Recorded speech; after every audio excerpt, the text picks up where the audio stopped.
द्रव्यमान केंद्र, जिस पे हम कर रहे थे चर्चा पिछली क्लास में। तो अब आज की क्लास में हमें क्या करना है? आज की क्लास में क्या करना है? आज की क्लास में हम सतत वितरण वाली द्रव्यमान वस्तुओं पे चर्चा करेंगे। मतलब कि आज की क्लास में हम ये देखेंगे, जैसे एक रॉड है ये, तो इस रॉड में द्रव्यमान जो है वो एक समान रूप से वितरित है। तो एक समान रूप से अगर द्रव्यमान वितरित है तो उसमें हम सेंटर ऑफ मास कैसे निकाल सकते हैं? इसका द्रव्यमान केंद्र कहां आएगा?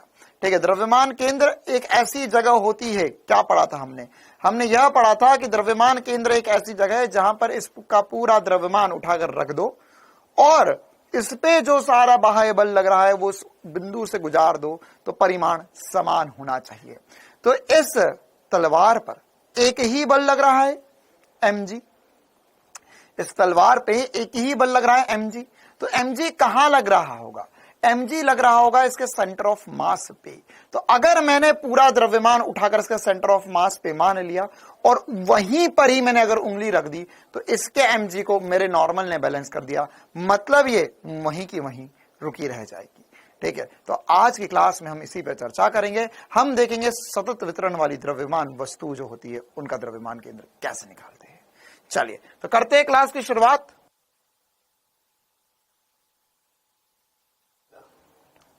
एक दो मिनट का टाइम तो दे ही दिया सर, ये वही 1-2 मिनट का टाइम था। कामेश सर आपके फेवर में बोलने आए थे। कामेश सर कह रहे थे कि बच्चों को 1-2 मिनट का टाइम दे देना, मतलब 1 मिनट तो एंट्री में निकल ही गया मेरा। चल तो द्रव्यमान केंद्र और संघट, आज lecture number 2। Good evening, good evening, good evening सभी को, very good evening. Amritraj, thank you बेटा, बहुत बहुत धन्यवाद आपका। अच्छा, okay, let me clear your doubt. सबसे पहले सर पढ़ाई लिखाई तो चलती रहेगी, लेकिन हमारे को कुछ मिला है जिसके बारे में हमको नहीं पता है। ठीक है, एक बार बता देता हूं, ध्यान से सुन। नहीं अभी नहीं बताऊंगा, थोड़ी देर रुक जाओ ना, क्योंकि कुछ बच्चे तो ऐसे थोड़ी देर बाद आएंगे तब बताएंगे। ठीक है, थोड़ी देर बाद बताएंगे, थोड़ी देर बाद बताएंगे, एक बैच मिला है। चल तो अभी हम क्लास की शुरुआत करते हैं। आज की क्लास में हमें क्या क्या पढ़ना है? आज की क्लास में हम द्रव्यमान केंद्र पर ही चर्चा करेंगे और हम देखेंगे कि सतत वितरण वाली वस्तु हो तो उनका द्रव्यमान कैसे निकालते हैं। समय बचा तो हम द्रव्यमान केंद्र की गति पर भी चर्चा करेंगे। उसके अंदर रेखीय संवेग का संरक्षण और संघटन। क्लास की शुरुआत करेंगे क्वेश्चन से। होमवर्क में इस प्रकार का एक क्वेश्चन आपको मिला होगा, जल्दी से इस क्वेश्चन को पढ़िए, जवाब दीजिए, फिर हम आगे बढ़कर आप लोगों को बताएंगे कि आपको क्या सरप्राइज दिया गया है।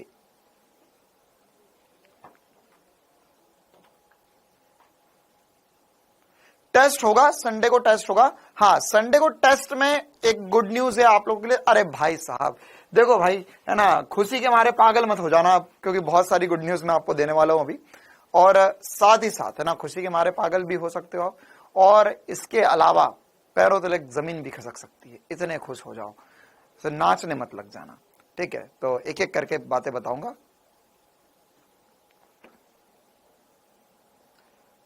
पालीवाल सर कौन है? बहुत बढ़िया बेटा, बहुत बढ़िया। मैं ही हूं बेटा, मेरा ही नाम है शुभम पालीवाल। चलिए पहले ये क्वेश्चन कर लेते। ये क्वेश्चन में क्या दिया गया है? क्वेश्चन में हमें बोला गया है कि क्रिकेट का एक बैट है ना, एक बल्ला है, इसे इसके द्रव्यमान केंद्र से काटा गया है। तो अब आपको बताना है कि निचले सिरे का द्रव्यमान ज्यादा होगा या ऊपरी सिरे का द्रव्यमान ज्यादा होगा, या दोनों सिरे बराबर होंगे, वगैरह ऐसी कुछ कुछ बातें। ठीक है, तो अब इस क्वेश्चन को कैसे समझ सकते हैं? इस क्वेश्चन को कैसे समझ सकते हैं? आपने अगर क्रिकेट का बैट देखा हो तो अगर साइड से क्रिकेट का बैट देखा जाए तो उसमें ऐसा हत्था होता है सर, और उसके बाद में क्रिकेट का बैट का शेप जो है वो कुछ इस प्रकार से उठा हुआ होता है। ऐसा कुछ क्रिकेट का बल्ला होता है। ठीक है, तो इसमें सबसे इंपॉर्टेंट सी बात यह है कि निचला सिरा जो होता है इसका वो भारी होता है। निचला सिरा क्या होता है? भारी होता है। तो अब द्रव्यमान केंद्र किसकी ओर होता है? हमें पता है सर, जहां पर जो हिस्सा भारी होता है उसकी ओर द्रव्यमान केंद्र होता है। तो इसका द्रव्यमान केंद्र जो है वो भारी वाले हिस्से के करीब आएगा। तो यहां से कहीं से हम इसे काटेंगे। ओके, तो अगर हमने इसे काट दिया तो अब बताओ इधर और इधर द्रव्यमान ज्यादा होगा या कम होगा, या कहां पर ज्यादा होगा कहां पर कम होगा? तो कैसे पता कर सकते? इसको समझने के लिए हम एक छोटी सी कंसेप्ट को फील करते हैं पहले, कि मान के चलो हमने बोला हमारे पास यहां पर एक m1 द्रव्यमान था, छुटका द्रव्यमान, एक बड़ा का द्रव्यमान m2 था। अब इनका सेंटर ऑफ मास कहां आएगा? तो सर इनका सेंटर ऑफ मास या इनका द्रव्यमान केंद्र जो होगा वो इसी रेखा के अनुदिश यहां कहीं पर आएगा, इस तरफ आएगा, मतलब बड़े वाले के करीब आएगा। तो अगर मैं यहां से इसे काट दूं तो क्या होगा सर? जिससे दूरी कम उसका द्रव्यमान ज्यादा होता है, मतलब नीचे वाले का द्रव्यमान ज्यादा होना चाहिए। तो निचले टुकड़े का द्रव्यमान अधिक होगा और ऊपरी टुकड़े का द्रव्यमान कम होगा। क्या सभी को इसका फील आया? पूरा पूरा है ना। हल्के वाले टुकड़े का द्रव्यमान निचले वाले टुकड़े से दुगना, नहीं दुगना होगा ये नहीं बता सकते हम, दुगना होगा तिगना होगा वो नहीं बता सकते हम, है ना। इसका और बेस्ट एग्जांपल आप ऐसा समझ सकते हो ना कि आपने अगर चम्मच देखा हो, एक सेकंड, चम्मच तो था मेरे पास, हाँ ये चम्मच दिखाई दे रहा है क्या तुम लोगों को? क्या ये चम्मच दिखाई दे रहा है तुम लोगों को? हाँ, मतलब प्लास्टिक का चम्मच है, लेकिन क्या ये दिखाई दे रहा है ना? क्योंकि ऐसा होगा कि ट्रांसपेरेंट है ना, पारदर्शी चम्मच है ना, डिस्पोजल वाला चम्मच। तो देखो अब इसका सेंटर ऑफ मास कहां होना चाहिए? इसका सेंटर ऑफ मास कहां होना चाहिए? सर यहां से चम्मच भारी है ना, और इधर चम्मच पतला है, मतलब ये इधर की तरफ द्रव्यमान कम होगा, इधर की तरफ द्रव्यमान ज्यादा होगा। तो क्या इसका सेंटर ऑफ मास बीच में कहीं आएगा? नहीं सर, ये बीच में आएगा, छोड़ोगे तो गिर रहा है ना। अगर सर ये भारी वाले पोर्शन की तरफ अगर आप पकड़ोगे तो यहां पर इसका सेंटर ऑफ मास आएगा, है ना। मतलब ये नॉर्मल चम्मच जो है हमारे घर में उसमें भी यही होगा, इस तरफ इसका सेंटर ऑफ मास आया, मतलब सेंटर ऑफ मास बिल्कुल बैट जैसा है, बल्ले जैसा एक तरीके से। ठीक है, कि यहां पर सर यहां पर द्रव्यमान ज्यादा है तो सेंटर ऑफ मास इस तरफ ज्यादा होगा, इस तरफ कम होगा। अब अगर मैं इसे यहां से तोड़ देता हूं, मैंने इसको बीच में से तोड़ दिया है ना, अब मैंने इसको बीच में से तोड़ दिया, दो टुकड़े कर दिए, तो ये यार ये वाला टुकड़ा छोटा है लेकिन इसका द्रव्यमान ज्यादा है, ये टुकड़ा बड़ा है लेकिन इसका द्रव्यमान कम है।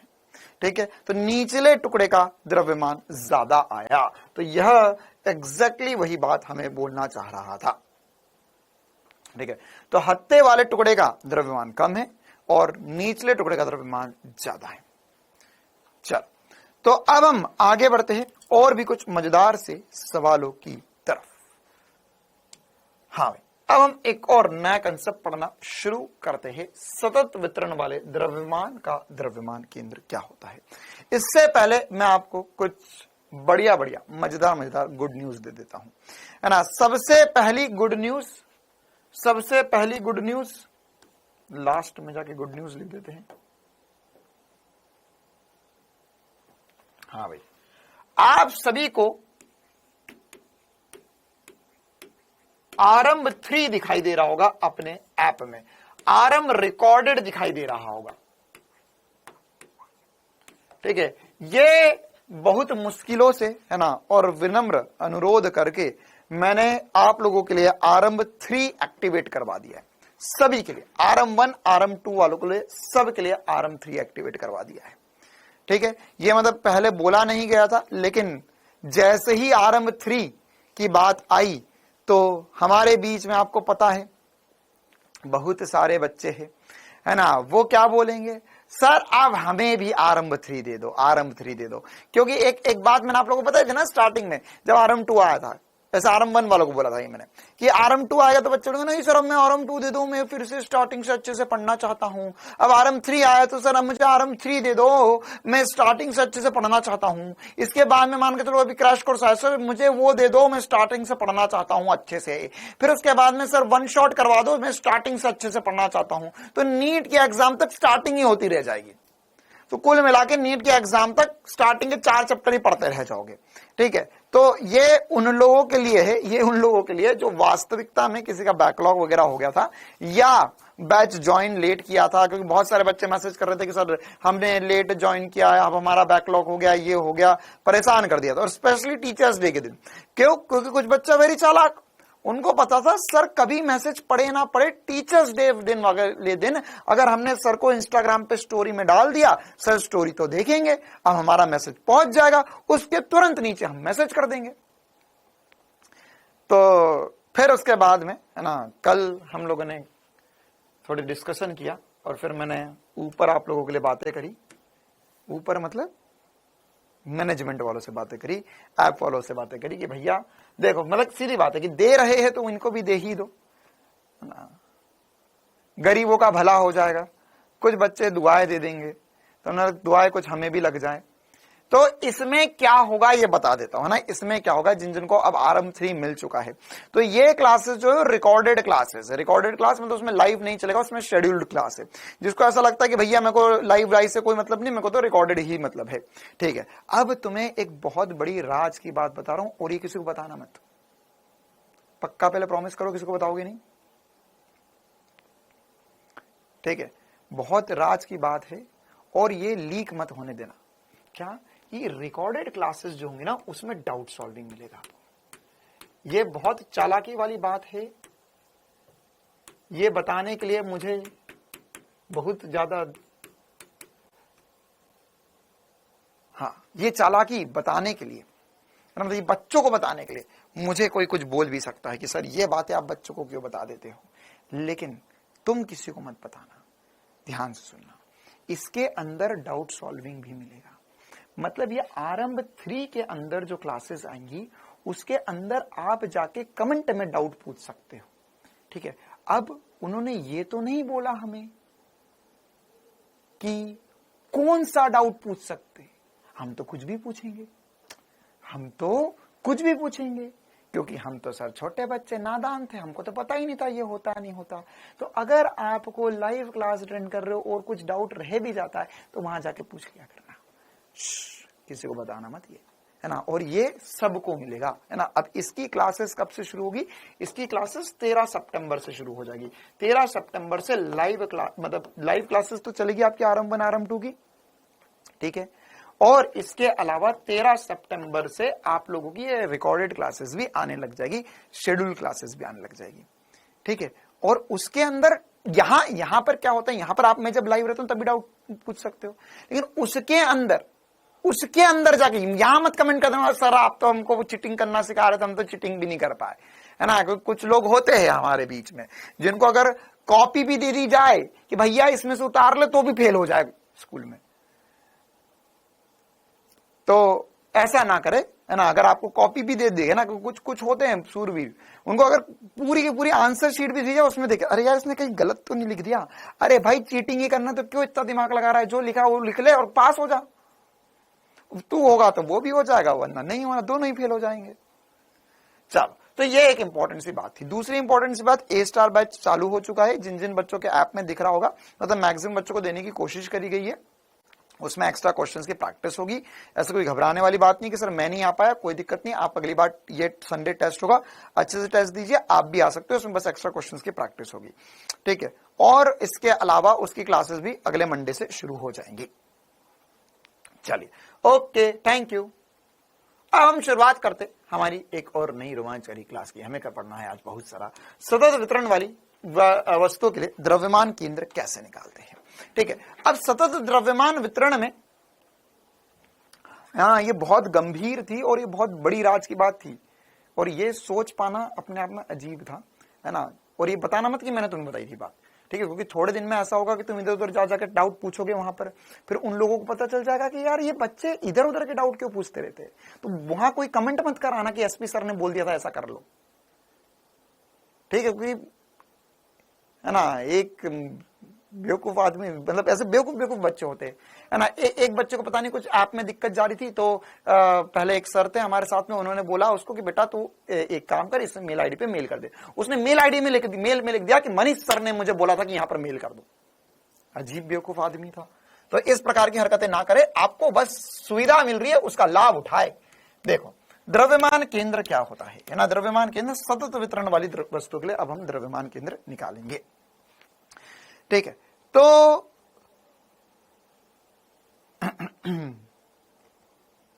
हाँ, और ये चालाकी तुमको मैंने सिखाई है, ये भी किसी को मत बताना, ठीक है, बस चालाकी करो, अपना काम निकालो और आगे बढ़ो।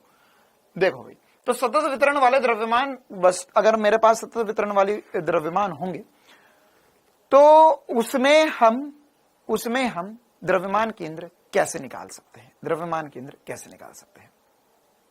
तो उसको निकालने के लिए हमें क्या करना होगा, हमें इसमें अब जो हमारा फॉर्मूला था द्रव्यमान केंद्र निकालने का, RCM निकालने का, वह क्या था, वह था M1 R1 सदिश प्लस M2 R2 सदिश बटे में M1 प्लस M2, और इसी प्रकार से आगे चलता रहेगा। अच्छा, लेकिन अब बात यह है बेटा कि इसमें द्रव्यमान केंद्र निकालेंगे तो ये बिंदु वस्तुएं थी, क्या थी, बिंदु वस्तुएं थी।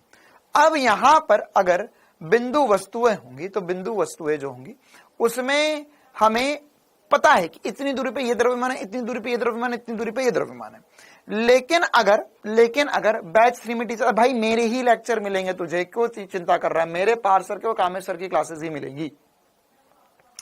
अच्छा, तो अब यहां पर अगर मेरे पास मान के चलो M1 M2 M3 बिंदु वस्तु ना हो, उसमें सतत वितरण वाली वस्तुएं होगी, मतलब कि जैसे अभी मैंने रॉड दिखाई थी आपको, तलवार दिखाई थी, उसमें द्रव्यमान एक समान रूप से वितरित है।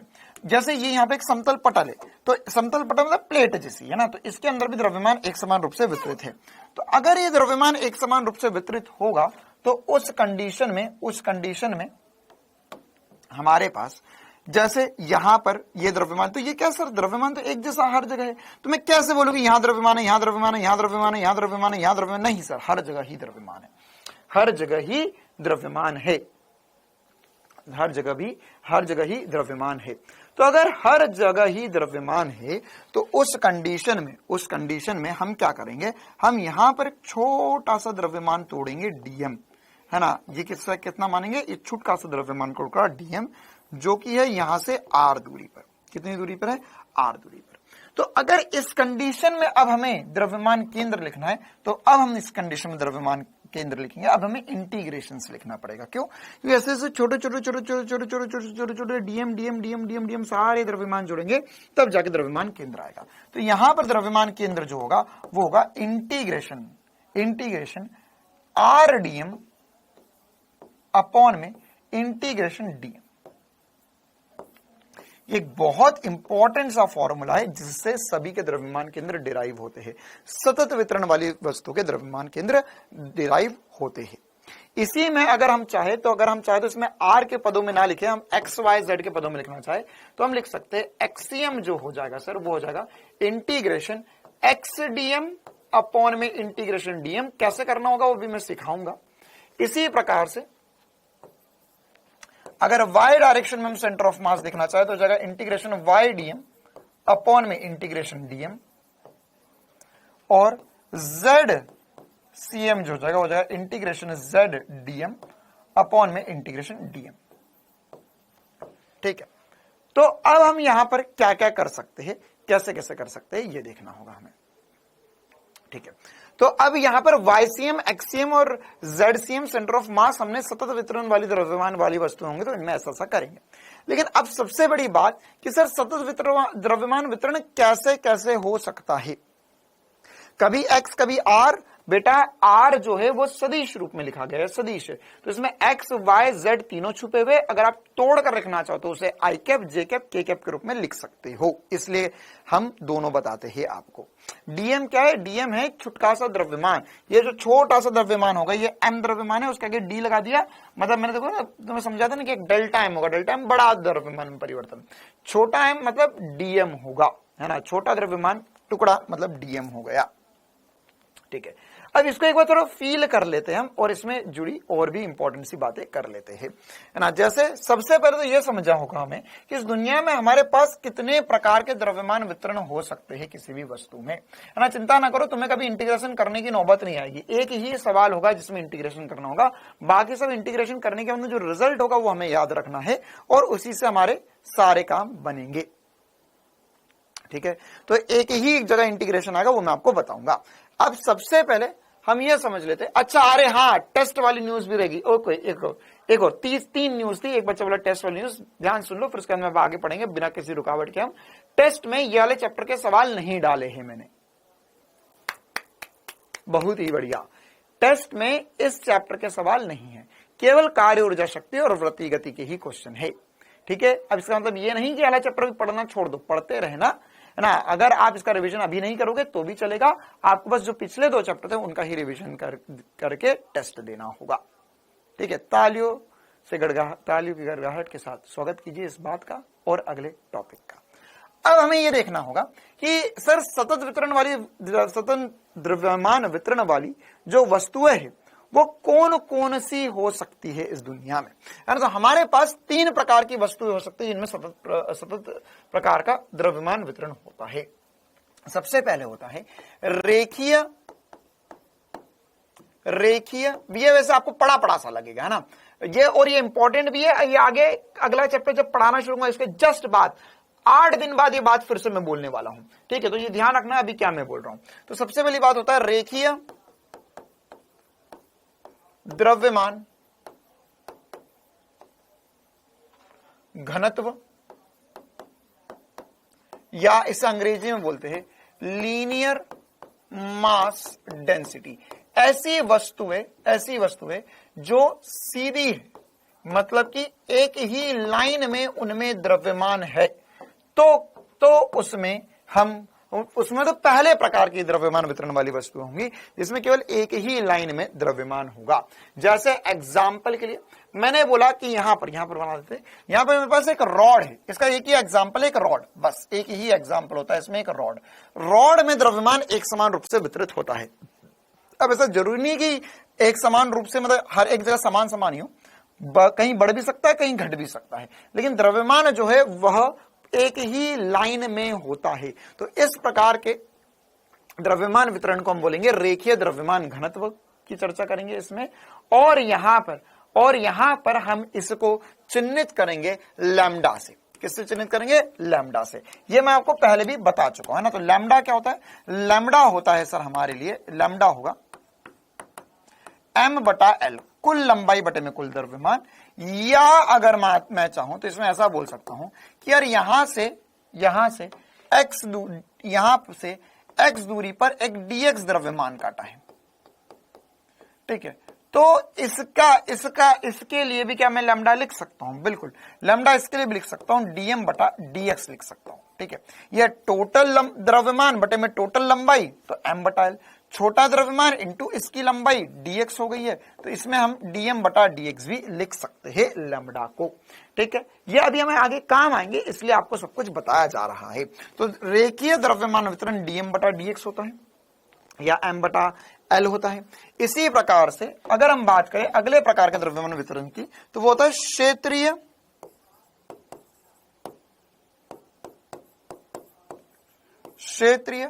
द्रव्यमान वितरण या क्षेत्रीय द्रव्यमान घनत्व, जो भी हमें एक और पद पता होना चाहिए। इसे हम बोलेंगे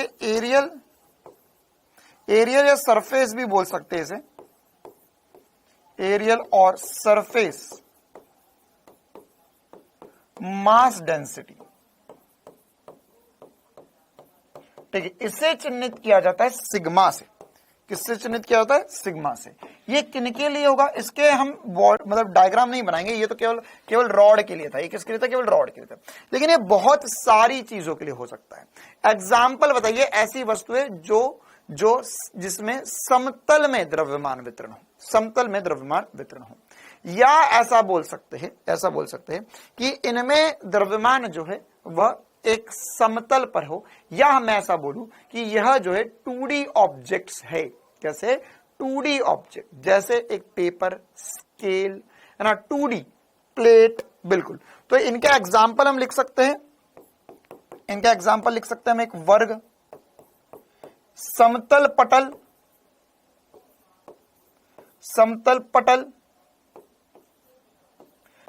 पटल किसी भी आकार की हो सकती है, वर्ग हो सकता है, आयताकार हो सकता है, त्रिभुज हो सकता है, ये चकती हो सकती है, वलय हो सकती है, मतलब रिंग हो सकती है। इस प्रकार के ढेरों एग्जाम्पल इसके हो सकते हैं, ढेरों एग्जाम्पल हो सकते हैं। हाँ बेटा, थाली, थाली एक्चुअल में क्या है, चकती ही है, चकती के रूप में ही है वो भी, ठीक है। तो यहां पर हम इसे चिन्हित करेंगे सिग्मा से, और इसे हम लिखेंगे सिग्मा बराबर होगा m बटा e, मतलब टोटल द्रव्यमान बटे में क्षेत्रफल, या मैं इसे dm बटा dA लिख सकता हूं, छोटा द्रव्यमान इंटू बटे में छोटा क्षेत्रफल। इसी प्रकार से हमारे पास तीसरा पद जो हमें पता होना चाहिए वो क्या होना चाहिए, वो हमें पता होना चाहिए क्षेत्र के साथ साथ अब आयतन द्रव्यमान घनत्व, या इसे अंग्रेजी में कहते हैं वॉल्यूम मास डेंसिटी।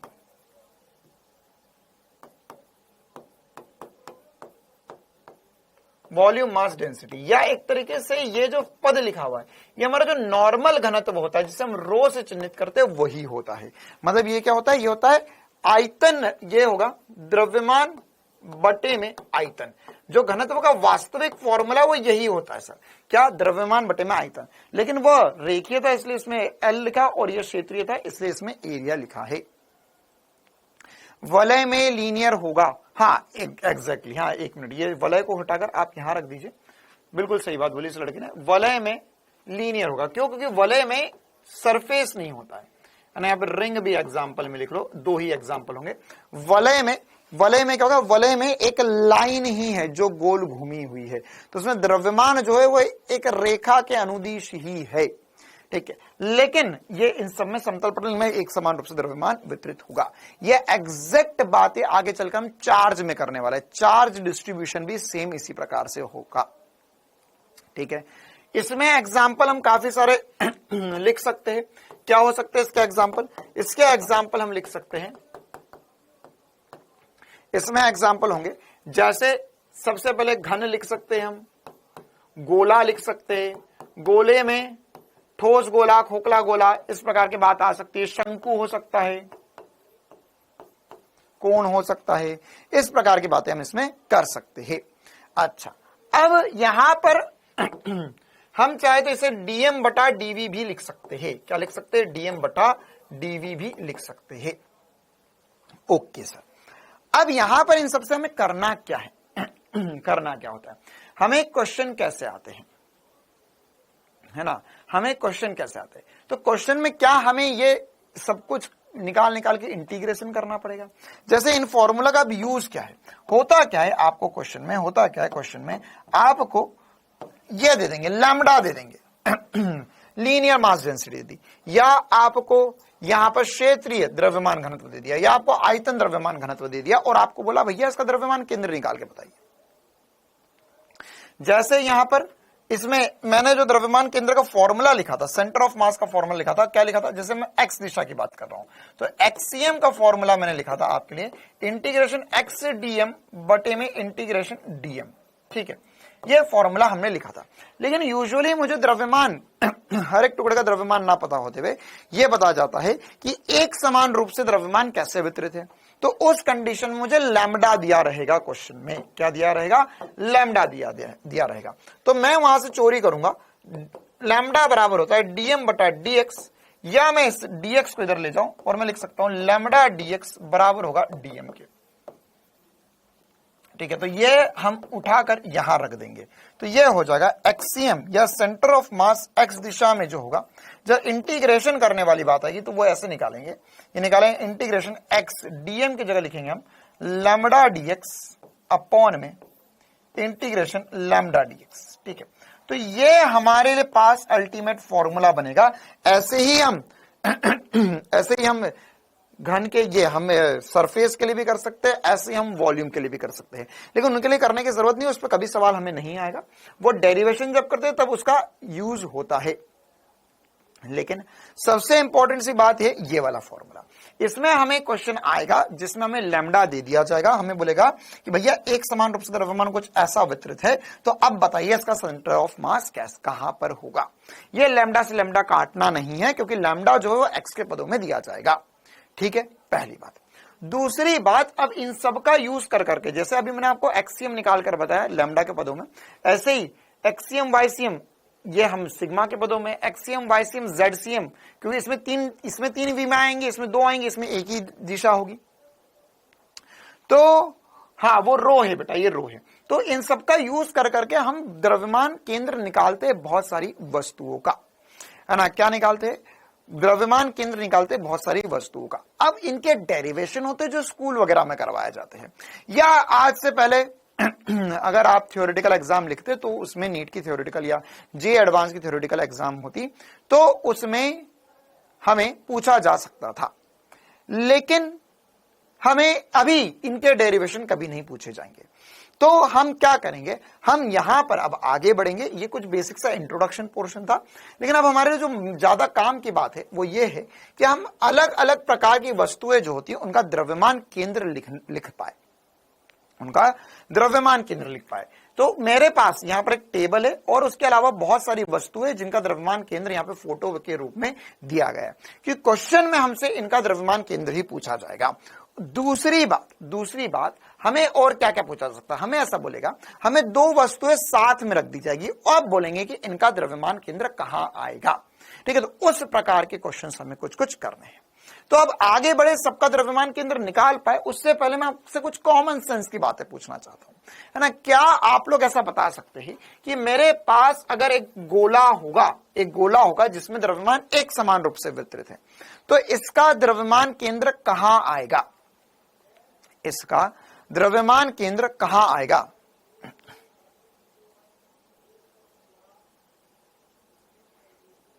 इसका द्रव्यमान केंद्र कहां आएगा, है ना। हाँ बिल्कुल बेटा, फील अभी आएगा, चिंता ना करो। अभी मैंने आपको बस बेसिक सी बातें बताई है, अभी हम इस पे क्वेश्चंस करेंगे, इसके एप्लीकेशन सीखेंगे, तब जाके उसका फील आएगा। हाँ, तो इसका द्रव्यमान केंद्र जो होगा सर वो इसके केंद्र पर आएगा, बिल्कुल सही बात। ठीक है, तो इसी प्रकार से हमारे पास बहुत सारी वस्तुएं होती है जिनमें एक समान रूप से द्रव्यमान वितरित होता है, तो उनका द्रव्यमान केंद्र कहां कहां आएगा। जैसे अगर मेरे पास एक समान खोखला गोला होगा तो गोले के केंद्र पे मेरे पास उसका द्रव्यमान केंद्र आएगा। क्या है, सभी को समझता है? मेरे पास एक समान ठोस गोला होगा तो गोले के केंद्र पर उसका द्रव्यमान केंद्र आएगा। मेरे पास एक समान वृत्ताकार वलय होगी, वलय अभी जैसे मैंने आपको बना के बताई, ये वलय भी हो सकती है, कोई दिक्कत वाली बात नहीं। एक वलय है मेरे पास, तो इसके केंद्र पे इसका द्रव्यमान केंद्र आएगा। मेरे पास एक समान वृत्ताकार चकती होगी, चकती मतलब ठोस होगी, प्लेट बन गई, तो इसके केंद्र पे इसका द्रव्यमान केंद्र आएगा। इसी प्रकार से एक समान छड़ होगी तो छड़ के केंद्र पे द्रव्यमान केंद्र आएगा। समतल पटल, वर्ग हो, आयताकार हो, समांतर चतुर्भुजाकार हो, तो इनके विकर्णों के कटान बिंदु पर द्रव्यमान केंद्र आएगा, मतलब इनके केंद्र पर आएगा। तो इनका केंद्र कैसे निकाल सकते हैं?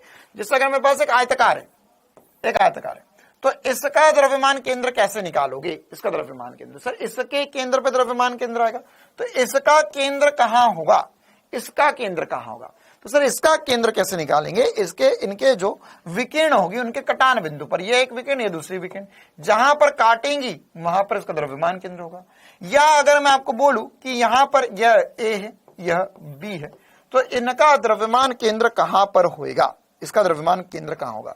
तो क्या मैं ऐसा बोल सकता हूं इसका द्रव्यमान केंद्र सर एक्स में b/2 और y में a/2 पर होगा?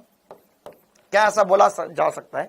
इसका द्रव्यमान केंद्र b/2, a/2 पर होगा। इसी प्रकार से अगर मेरे पास एक त्रिभुजाकार समतल पटल हो, मतलब कि एक ऐसा समतल पटल हो जो त्रिभुज की आकृति में हो, तो इसका द्रव्यमान केंद्र क्या होगा? तो सर इसके केंद्र पर आएगा। इसका केंद्र कहां होता है? इसका केंद्र जो होता है इसकी जो मदिकाओं होगी उनके कटान बिंदु पर होगा। तो मदिकाओं का कटान बिंदु कैसे निकालेंगे? निकालना चाहो तो निकाल लो, वरना फिर मैं आपको सीधे सीधे बता भी चुका हूं काफी बार कि अगर हमारे पास एक समतल पटल होता है या एक त्रिभुज होता है, तो उसका केंद्र जो होता है वो कहां पर होता है? वो नीचे से h/3 पर होता है। ये सीधे सीधे ज्योमेट्री है, नीचे से h/3 पर होता है। और इसकी वैल्यू भी मैंने आपको निकवा ली हुई है कि अगर यहां पर इसकी भुजा ए है, ये भुजा ए है, ये भुजा ए है, तो यहां पर h जो होता है वो a sin 60 होता है, कल की क्लास में भी करा था, या a √3/2 हो जाएगा h का मान। और इसका जो सेंटर ऑफ मास है वो नीचे से h/3 पर होता है। कहां पर होता है? नीचे से h/3 पर होता है, नीचे से h/3 पर, मतलब नीचे से h/3। तो मैं यहां पर लिख सकता हूं कि इसका सेंटर ऑफ मास जो हो जाएगा वो हो जाएगा h/3 पर, या a√3/2 इंटू 3, या मैं इस पूरे को लिख सकता हूं, मैं इस पूरे को लिख सकता हूं, ये हो जाएगा सर √3 से √3 कट जाएगा और ये हो जाएगा a/2√3।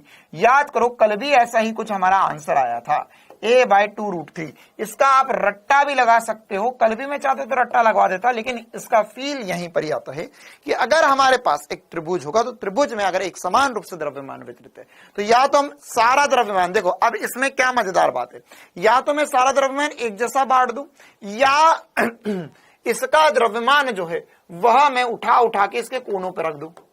एक द्रव्यमान यहां रख दिया, एक द्रव्यमान यहां रख दिया, एक द्रव्यमान यहां रख दिया, तो सेंटर ऑफ मास दोनों कंडीशन में सेम ही होगा, सेंटर ऑफ मास दोनों कंडीशन में सेम ही होगा।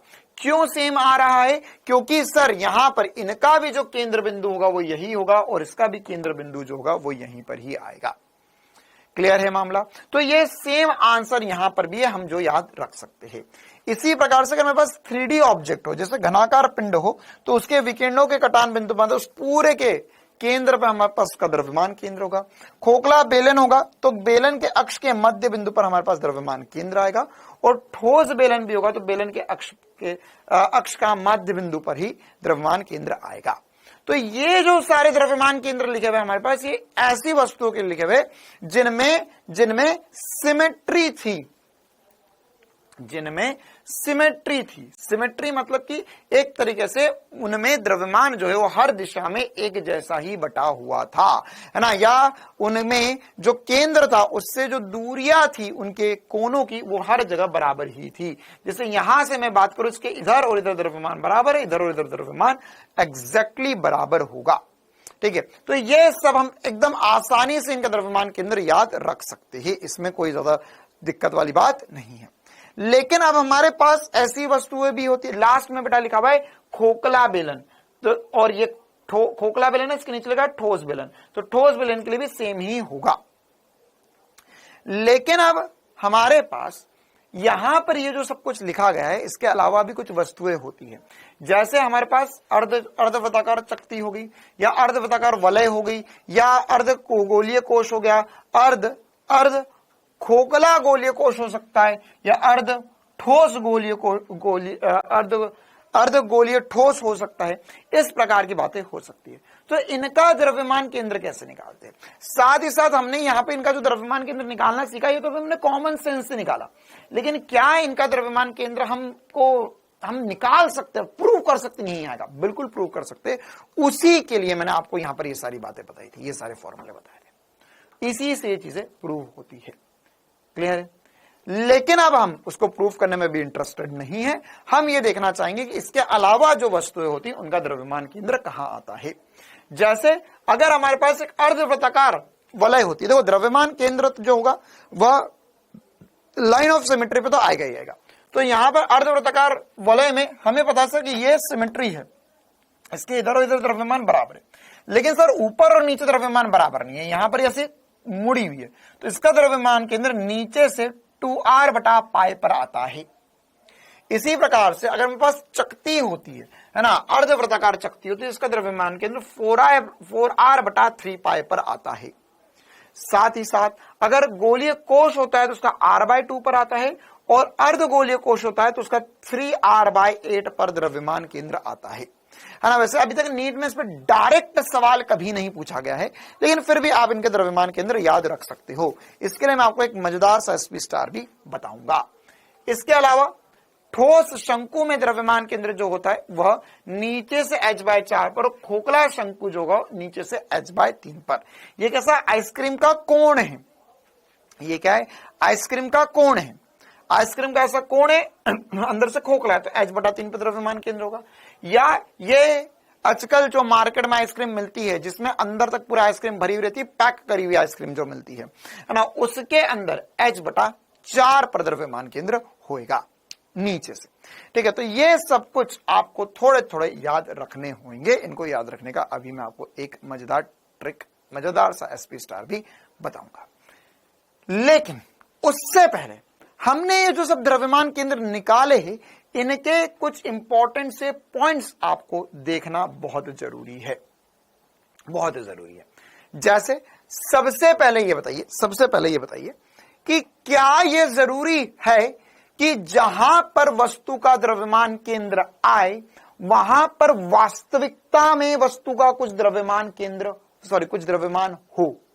क्या यह जरूरी है? जैसे मान के चलो अरे कोश ऑटो, अरे भाई साहब ये तो मुझे लगा तुझे आता होगा। कोश मतलब बेटा खोखला, जहां कोश लिखा हुआ है उसका मतलब है खोखला,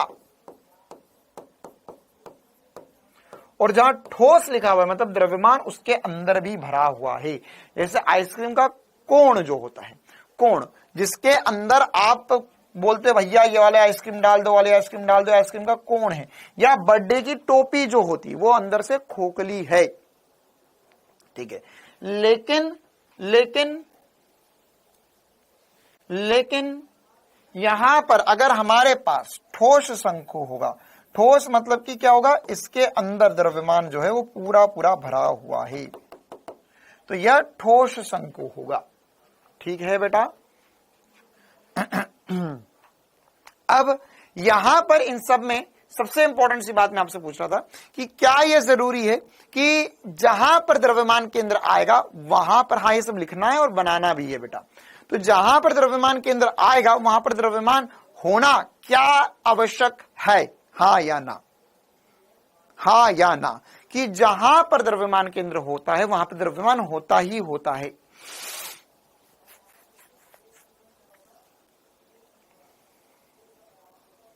क्या यह जरूरी है? नहीं, यह जरूरी नहीं है। जैसे वलय में द्रव्यमान कोने कोने पर होता है, लेकिन उसका द्रव्यमान केंद्र कहां आएगा सर? कहीं बीच में आएगा, तो वह हवा में एक बिंदु होगा जहां पर द्रव्यमान केंद्र होता है। तो उसी प्रकार से और भी कुछ इंपॉर्टेंट सी बातें, कुछ बहुत इंपॉर्टेंट सी बातें या बहुत इंपॉर्टेंट सी पॉइंट्स द्रव्यमान केंद्र को लेकर है हमारे पास, जो हमें पता होना चाहिए। ठीक है, फिर हम उसका शॉर्ट ट्रिक देखेंगे और क्वेश्चन कैसे करना होगा ये समझेंगे। तो सबसे पहली बात, हाँ ये एक अर्धवृत्ताकार वलय है, ये पूरी एक वलय है, ये एक एल रूप में हमारे पास रॉड है, और यहां पर यह क्या है, यह त्रिभुज के रूप में हमारे पास एक, ये मतलब ऐसे मान लो त्रिभुज के रूप में 3 रॉड लगी हुई है। इनमें हमें कुछ इंपॉर्टेंट सी बातें समझना होगी। अरे ये कोला नहीं लिखा है, ये तीनों अलग अलग शेप है। चलिए, तो कुछ महत्वपूर्ण बिंदु, important points, very very important points. सबसे पहला पॉइंट क्या होगा? सबसे पहली बात, द्रव्यमान केंद्र पर भौतिक रूप से कोई द्रव्यमान उपस्थित हो भी सकता है और नहीं भी हो सकता है ना। जैसे ABCD में देखिए यहां पर कोई द्रव्यमान मौजूद नहीं है, लेकिन अगर मेरे पास रॉड सीधी होती तो यहां पर इसके द्रव्यमान केंद्र पर रॉड का द्रव्यमान होता ही होता, तो भौतिक रूप से द्रव्यमान हो भी सकता है, नहीं भी हो सकता है। दूसरा इंपॉर्टेंट थ्योरेटिकल पॉइंट, द्रव्यमान केंद्र वस्तु के अंदर या बाहर हो सकता है ना। ऐसा भी हो सकता है कि द्रव्यमान केंद्र वस्तु के अंदर हो सकता है कि द्रव्यमान केंद्र वस्तु के बाहर हो। जैसे यहां पर इस वस्तु के बाहर द्रव्यमान केंद्र है, ये पूरा गोला है, इसके बीच में द्रव्यमान केंद्र है, ये एल है, इसके बाहर द्रव्यमान केंद्र है और इसके अंदर द्रव्यमान केंद्र है। तो द्रव्यमान केंद्र अंदर भी हो सकता है और बाहर भी हो सकता है। तीसरा इंपॉर्टेंट पॉइंट, द्रव्यमान केंद्र की स्थिति वस्तु की आकृति पर निर्भर करती है। द्रव्यमान केंद्र कहां होगा वो ऑब्वियस सी बात है, वस्तु की आकृति पे निर्भर करता है ना। वस्तु मतलब मान के चलो कैसे निर्भर कर रहा है सर? अगर मान के चलो वस्तु की आकृति ऐसी थी तो द्रव्यमान केंद्र यहां आया, ये पूरी गोल होगी तो द्रव्यमान केंद्र इसके बीच में चले गया, एल शेप में चले गया तो द्रव्यमान केंद्र कहीं यहां पर आ गया। तो द्रव्यमान केंद्र कहां पर जाएगा सर? जहां पर भारी द्रव्यमान होगा उसकी ओर द्रव्यमान केंद्र चला जाएगा। ठीक है, तो वस्तु में कहां पर कैसा द्रव्यमान वितरित है उसके हिसाब से द्रव्यमान केंद्र निर्भर करता है। अगला इंपॉर्टेंट पॉइंट, दिए हुई आकृति के लिए यह वस्तु के अंदर द्रव्यमान के वितरण पर निर्भर करता है और यह वस्तु के बड़े भाग के समीप होता है। ये बात मैंने आपको जैसे जैसे अभी बताई वही वाली बात फिर से लिखी हुई है। ये सारे पॉइंट जो है हमने अभी तक जितनी द्रव्यमान पे चर्चा करी उन सब को मिलाकर पॉइंट्स बनाए गए हैं। तो चौथा इंपॉर्टेंट पॉइंट क्या कहना चाह रहा है हमें ये कहना चाह रहा है कि सर द्रव्यमान जो है वह वस्तु के अंदर भी हो सकता है, बाहर भी हो सकता है, द्रव्यमान केंद्र, और उसके अलावा यह जहां पर भारी द्रव्यमान या बड़ा भाग होता है उसके समीप द्रव्यमान केंद्र होता है ना। जैसे यहां पर बड़ा भाग कहां है, इस तरफ द्रव्यमान केंद्र यहां आ गया। जैसे इसको ऐसा फील कर सकते हैं हम, मान के चलो मेरे पास, इसको एग्जाम्पल से फील करते हैं, मान के चलो मेरे पास यहां पर एक व्रत था, है ना, एक मेरे पास पहले क्या था, एक व्रत था।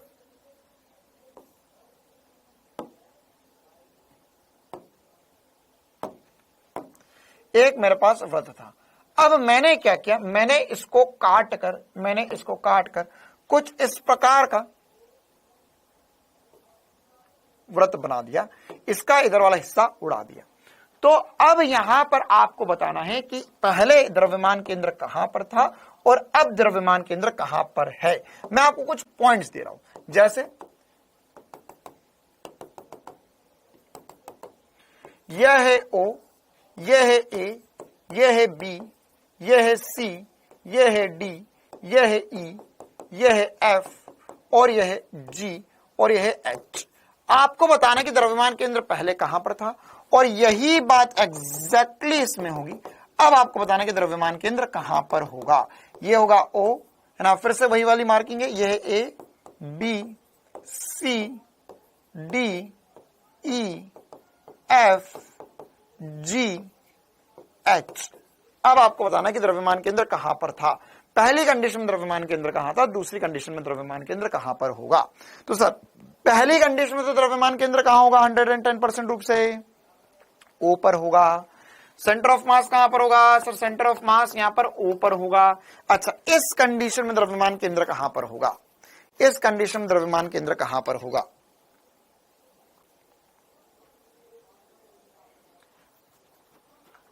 कहां पर होगा, द्रव्यमान केंद्र कहां पर होगा। अच्छा, इसके अलावा भी अगर आपको कोई और आंसर लगता हो तो बता सकते हो कि हाँ सर ये इधर नहीं, इसके बीच में होगा। जैसे एक बच्चे ने बोला कि सर F और G के बीच में कहीं होना चाहिए, कहां पर होगा। तो इसका सेंटर ऑफ मास, बिल्कुल सही बात, 99% बच्चों ने सही बताया, G पर होगा। क्यों सर G पर क्यों होगा इसका सेंटर ऑफ मास, क्योंकि देखो इधर से द्रव्यमान टूट गया, इधर से द्रव्यमान टूट गया, तो सिमेट्री बनी हुई है, अभी भी सिमेट्री बनी हुई है। अगर मैं ध्यान से देखूं तो ये वाली जो लाइन है, ये वाली जो लाइन है, इस लाइन पे या ये वाली जो रेखा है, इसके ऊपर और नीचे, इसके इधर और इधर, देखो सिमेट्री मतलब क्या होता है, अगर तुमने इसको ऐसा फोल्ड कर दिया तो यह एक जैसा ही बन जाएगा। तो इसके ऊपर और नीचे द्रव्यमान बराबर है, इसके ऊपर और नीचे द्रव्यमान बराबर है, तो सेंटर ऑफ मास इसी लाइन पे आना चाहिए, पहली बात। दूसरी बात, इधर का द्रव्यमान हटाया, पहले सेंटर ऑफ मास यहां पर था, इधर का द्रव्यमान हटाया तो इधर द्रव्यमान कम हो गया। तो द्रव्यमान केंद्र कहां होता है, द्रव्यमान केंद्र भारी वाली वस्तु की तरफ होता है। तो इधर इधर तो द्रव्यमान बराबर है, इसके 4 टुकड़े मान लो, 1, 2, 3 और ये चौथा टुकड़ा। तो इधर और इधर तो द्रव्यमान बराबर है, इधर से कम हुआ तो द्रव्यमान केंद्र भारी वाले की तरफ जाता है, मतलब G पर द्रव्यमान केंद्र होगा। क्या ये सभी को समझ में आई बात? अच्छा, इसी प्रकार से और भी कुछ इंपॉर्टेंट पॉइंट नंबर 5, सममित आकार की वस्तु है जिसमें द्रव्यमान का वितरण संगामी होता है, मतलब एक समान रूप से द्रव्यमान वितरित होता है। यह इनके ज्यामितीय केंद्र पर सममित या सममित केंद्र के संपाती होता है। कौन? द्रव्यमान केंद्र। जिनमें द्रव्यमान जो है वह एक समान रूप से वितरित होता है, तो उनका जो ज्यामितीय केंद्र होता है, जैसे हमने इतने सारे एग्जाम्पल देखे, इन सब के ज्यामितीय केंद्र पे द्रव्यमान केंद्र है, इन सब के ज्यामितीय केंद्र पर द्रव्यमान केंद्र होगा ही होगा। या हम बोल सकते हैं सममित केंद्र पर, मतलब जहां पे सिमेट्री हो, इसके ऊपर और नीचे द्रव्यमान बराबर हो। अच्छा, पॉइंट नंबर 6, पॉइंट नंबर 6। अच्छा, इसमें दिखा हुआ है बी और डी को आप एग्जाम्पल मान सकते हो। जैसे बी और डी में यहां पर ये इसका केंद्र है, तो इससे हर यह सममित बिंदु है, इससे समान रूप से द्रव्यमान वितरित है, या इस बिंदु से द्रव्यमान की दूरी एक समान है।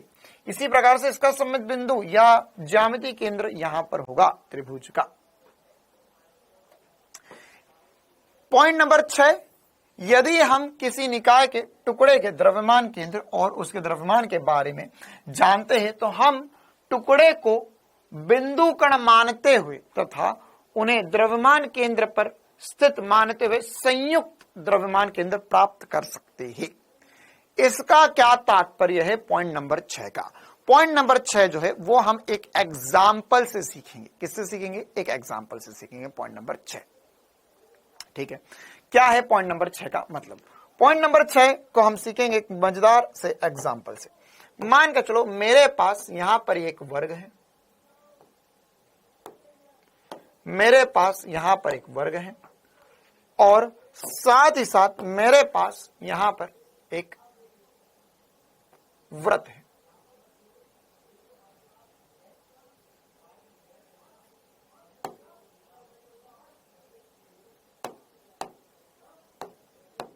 ठीक है, ये दो वस्तुएं रखी है मेरे पास। अब मुझे बताओ, अब मुझे बोला है क्वेश्चन में, अब मुझे इस क्वेश्चन में बोला है कि यहां पर ये एक्स अक्ष होगा। मैं अक्ष बना देता हूं। यहां पर यह एक्स अक्ष है, एक वाई अक्ष है, एक एक्स अक्ष है।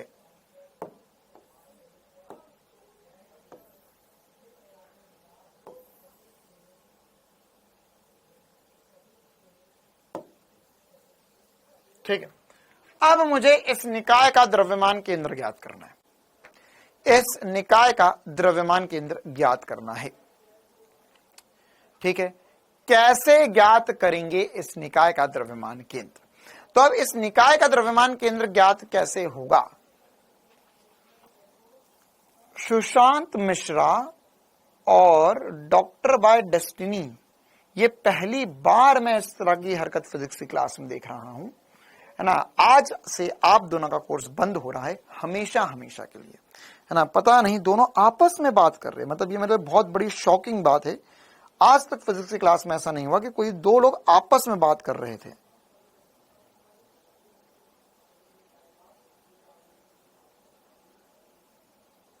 चलिए, आज से आप दोनों का कोर्स बंद हो जाएगा। किस बैच में? गौरी, आपके बैच में नहीं था ये, जो गौरी, लखन, पवन, स्नेहा, आपका बैच नहीं है, दूसरा वाला बैच है। चल, तो इस निकाय का मुझे द्रव्यमान केंद्र निकालना है। इस निकाय का मुझे द्रव्यमान केंद्र निकालना है। ये y अक्ष है, ये x अक्ष है। ठीक है, तो अब द्रव्यमान केंद्र कैसे निकालेंगे? कैसे निकालेंगे? तो क्या मुझे इस हर एक का इंडिविजुअल या एक एक का द्रव्यमान केंद्र पता है? हाँ सर, यहां पर मुझे द्रव्यमान केंद्र पता है। जैसे अगर मैं आपसे पूछूं कि यार यहां पर, है ना, आपको बोला गया कि ये जो भुजा है यह ए है और यह भी, इसका व्यास भी ए है। ठीक है, तो अब हमें बोला गया है कि यहां पर इसमें सेंटर ऑफ मास कहां पर होगा? सेंटर ऑफ मास कहां पर होगा? तो सेंटर ऑफ मास कैसे निकालेंगे इसका? तो इसका निकालने का एकदम आसान सा तरीका होता है। इसमें हल क्या करेंगे? हम देखेंगे कि देखो यार सर, द्रव्यमान भी बराबर है, चल अभी तेरे लिए आसान कर दिया मैंने, इसका द्रव्यमान भी m है, इसका द्रव्यमान भी m है। वैसे अलग अलग दे सकते हैं, ऐसा बोल सकते हैं कि इनका द्रव्यमान घनत्व समान है, द्रव्यमान घनत्व समान है, तो द्रव्यमान केंद्र बताइए, ऐसा भी हो सकता है। चलो करते हैं, लेकिन पहले एक बार यह बताएंगे हम, यदि इसके दो पार्ट करेंगे इस क्वेश्चन में। यदि समान द्रव्यमान हो, यदि समान द्रव्यमान है, तब सेंटर ऑफ मास ज्ञात कीजिए, COM, सेंटर ऑफ मास ज्ञात कीजिए। तो कैसे करेंगे, है ना। तो हमने क्या सीखा अभी कि अगर मेरे पास इसका द्रव्यमान केंद्र है, हाँ सर इसका द्रव्यमान केंद्र यहां कहीं है। चलो एक काम करते, इसको कॉपी पेस्ट कर लेते ताकि आपको दिक्कत ना हो। दो फोटो बना लेते ऐसे कैसे। हाँ, तो इसका द्रव्यमान केंद्र कहां है? सर इस पूरे का द्रव्यमान केंद्र यहां पर है, और इस पूरे का द्रव्यमान केंद्र यहां पर है। अच्छा सर, तो मैं क्या मानूंगा, मैं ऐसा मान सकता हूं कि इस पूरे को, है ना, मैं ऐसा मानूंगा कि मेरे पास ये एक्स अक्ष है, एक एक्स अक्ष था, एक वाई अक्ष था, और अब मेरे पास क्या हो गया है कि इस पूरे का द्रव्यमान केंद्र किसका, इस कैपिटल एम का द्रव्यमान केंद्र जो है वह मेरे पास, इस कैपिटल एम का द्रव्यमान केंद्र जो है वो यहां पर आ चुका है ना। ये स्क्वायर का द्रव्यमान केंद्र है या वर्ग का द्रव्यमान केंद्र है, ठीक है, वर्ग का द्रव्यमान केंद्र है। तो वर्ग का द्रव्यमान केंद्र कहां होगा सर, इसका द्रव्यमान केंद्र होगा a/2, a/2 पर। कितनों को ये बात चमकती है कि सर यहां पर इसका द्रव्यमान केंद्र a/2, a/2 पर होगा। इसी प्रकार से हम क्या मानेंगे कि इस वृत्त का द्रव्यमान केंद्र सर यहां कहीं होगा, ठीक है। इसका भी द्रव्यमान केंद्र पता चल गया, इसका भी द्रव्यमान केंद्र पता चल गया। अब हम पूरे निकाय का द्रव्यमान केंद्र निकाल लेंगे बिंदु वस्तुएं मानते हुए। क्लियर है? अच्छा, इसका द्रव्यमान केंद्र कहां होगा सर, इसका द्रव्यमान केंद्र जो होगा वो यहां से तो a/2 पर होगा, यहां से तो a/2 पर होगा। क्यों? क्योंकि ये सर दूरी या इसके केंद्र पर लेना, तो इसका केंद्र कहां है, a/2 पर है, तो ये तो a/2 होगा और ये a है। तो क्या मैं सब बोल सकता हूं कि इसका पूरे का द्रव्यमान केंद्र जो होगा, या इसका द्रव्यमान केंद्र x में 3a/2 पर होगा। कहां होगा, 3a/2 पर होगा। तो यहां पर हम लिख सकते हैं कि सर यह द्रव्यमान केंद्र 3a/2, a/2। y में तो दोनों सेम हाइट पर ही होंगे, y में तो दोनों सेम हाइट पर ही होंगे। कितनों को ये छोटी सी बात चमकी। तो मेरे पास एक द्रव्यमान m यहां आ गया है, एक द्रव्यमान m यहां पर आ गया। अब मुझे सेंटर ऑफ मास निकालना है, ठीक है। तो अब ये मेरे लिए कल के जैसा सवाल बन गया, आसान सा। कल जैसा मैं पढ़ रहा था एग्जैक्ट वैसा का वैसा सवाल बन गया ये, बिना किसी मेहनत के, ठीक है।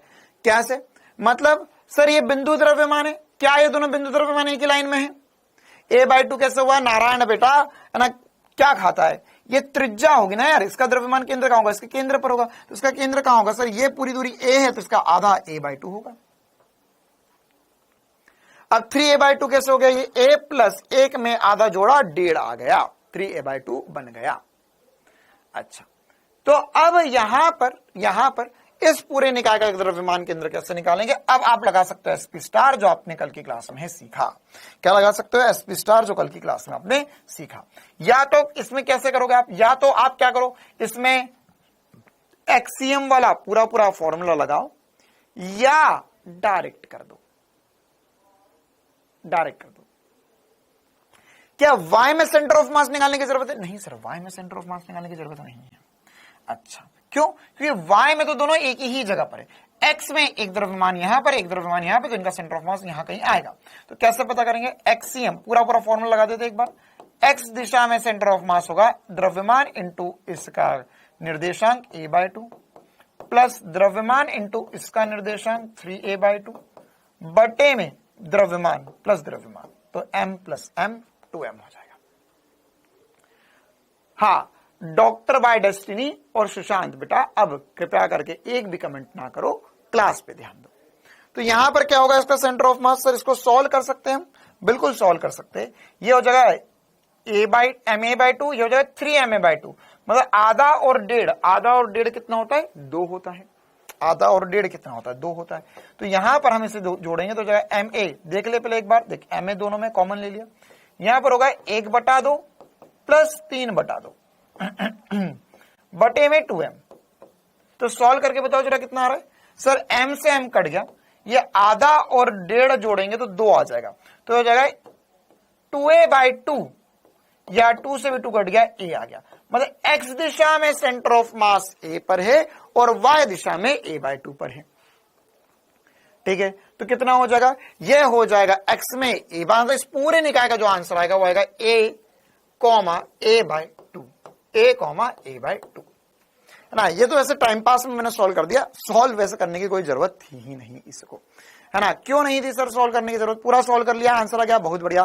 लेकिन एक बात कॉमन सेंस की बता मेरे प्यारे, क्या हमने ऐसा नहीं सीखा कि सर अगर ये m द्रव्यमान है, ये m द्रव्यमान है, तो इनका द्रव्यमान केंद्र इसके मध्य पे आना चाहिए था, द्रव्यमान केंद्र इसके माध्य पे आना चाहिए था।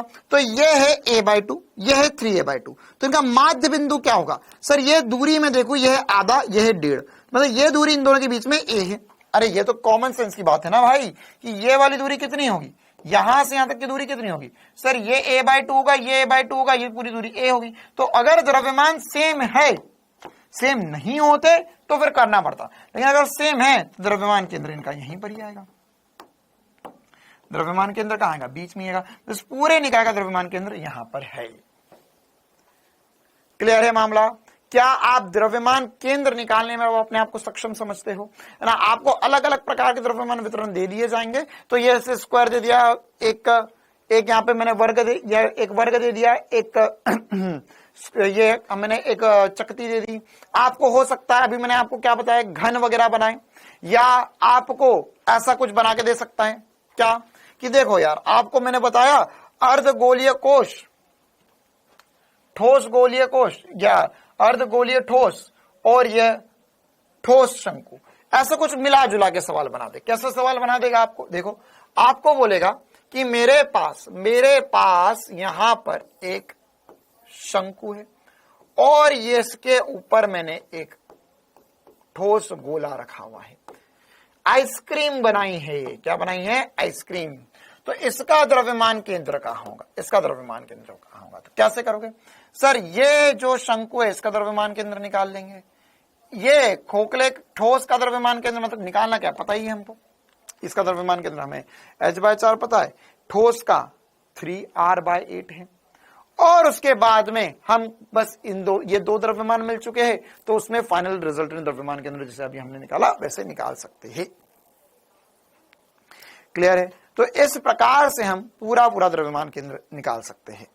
क्या करना होगा, हमारे पास जो भी वस्तुएं होंगी उनका हर एक का द्रव्यमान केंद्र निकालेंगे, इसका निकाल लेंगे, इसका केंद्र निकाल लेंगे, और फिर टोटल कितना आ रहा है वो समझ लेंगे। मतलब फिर दोनों को बिंदु वस्तु मानकर टोटल द्रव्यमान केंद्र निकाल सकते हैं।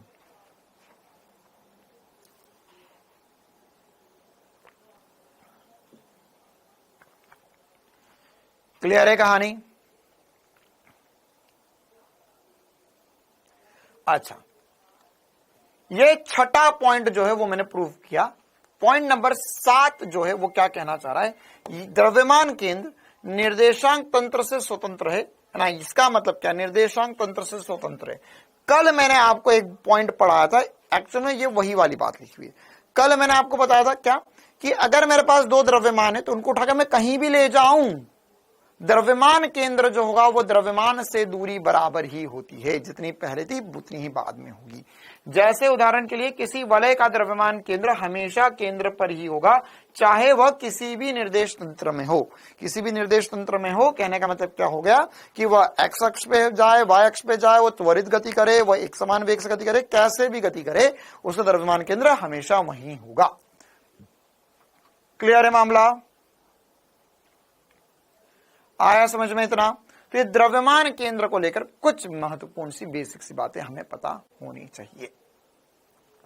यहां तक किसी को कोई भी डाउट हो तो पूछ लो। बाकी अब मैं आपको ये सारे द्रव्यमान केंद्र याद कैसे रखने, इनका शॉर्ट ट्रिक बताऊंगा, और इसके अलावा हम कुछ क्वेश्चंस करना चाहेंगे। मतलब कुछ नहीं, हमारे पास बहुत सारे क्वेश्चंस है, तो इन क्वेश्चंस को हम करना चाहेंगे, और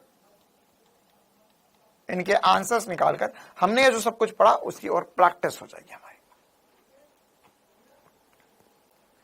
हाँ, जगह चेंज हो सकती है, सेंटर ऑफ मास जहां था वहीं रहेगा।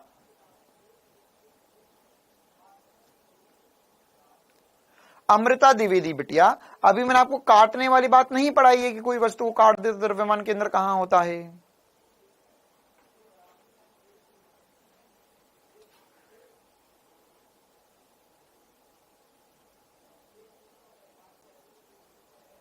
चलो अब हम आगे बढ़ते, और इन सब इतने सारे प्रकार की जो वस्तुएं हमारे पास, तो इनका द्रव्यमान केंद्र याद कैसे रख सकते, क्या उसका कोई स्पेशल ट्रिक भी है हमारे पास? बिल्कुल, एक जबरदस्त सा एसपी स्टार बता रहा हूं आप लोगों को। सारे द्रव्यमान केंद्र जो है वो अभी के अभी याद हो जाएंगे। जितने द्रव्यमान केंद्र यहां पे लिखे हुए, जितनी वस्तुओं के द्रव्यमान केंद्र लिखे वो सभी के सभी यहां पे याद हो जाएंगे। कैसे, देखो, एक छोटा सा फॉर्मूला आपको याद रखना पड़ेगा। इसको मतलब आप ऐसा याद रख सकते हो, रायता सबसे देसी, कोक ठंडी है ना। मतलब मुझे बेसिकली इससे मतलब है R S D C T और एच। आप इसका और भी कुछ शॉर्ट ट्रिक बना सकते हो। मैंने तो ये बना लिया, रायता सबसे देसी, कोक ठंडी है। ठीक है, तो अब यहां पर ये सब क्या क्या लिखे हुए, सबसे पहले ये समझ लेते। आर मतलब, अच्छा अरे पहले ये बता दे, तेरे को पता है ना कि बले को इंग्लिश में रिंग कहते हैं, गोलिया मतलब स्पीयर, चकती मतलब डिस्क, ये सब तो पता है ना। अरे ये सब तो पता है ना। देखो, तो अगर ये पता है तो यहां पे ये रिंग के लिए लिखा हो। अब देखो रिंग के लिए तो मुझे याद रखने की जरूरत नहीं है ना, तो यहां पर एक्चुअली लिखा हूं मैं आर, लेकिन ये क्या है, सेमी रिंग या सेमी सर्कुलर रिंग।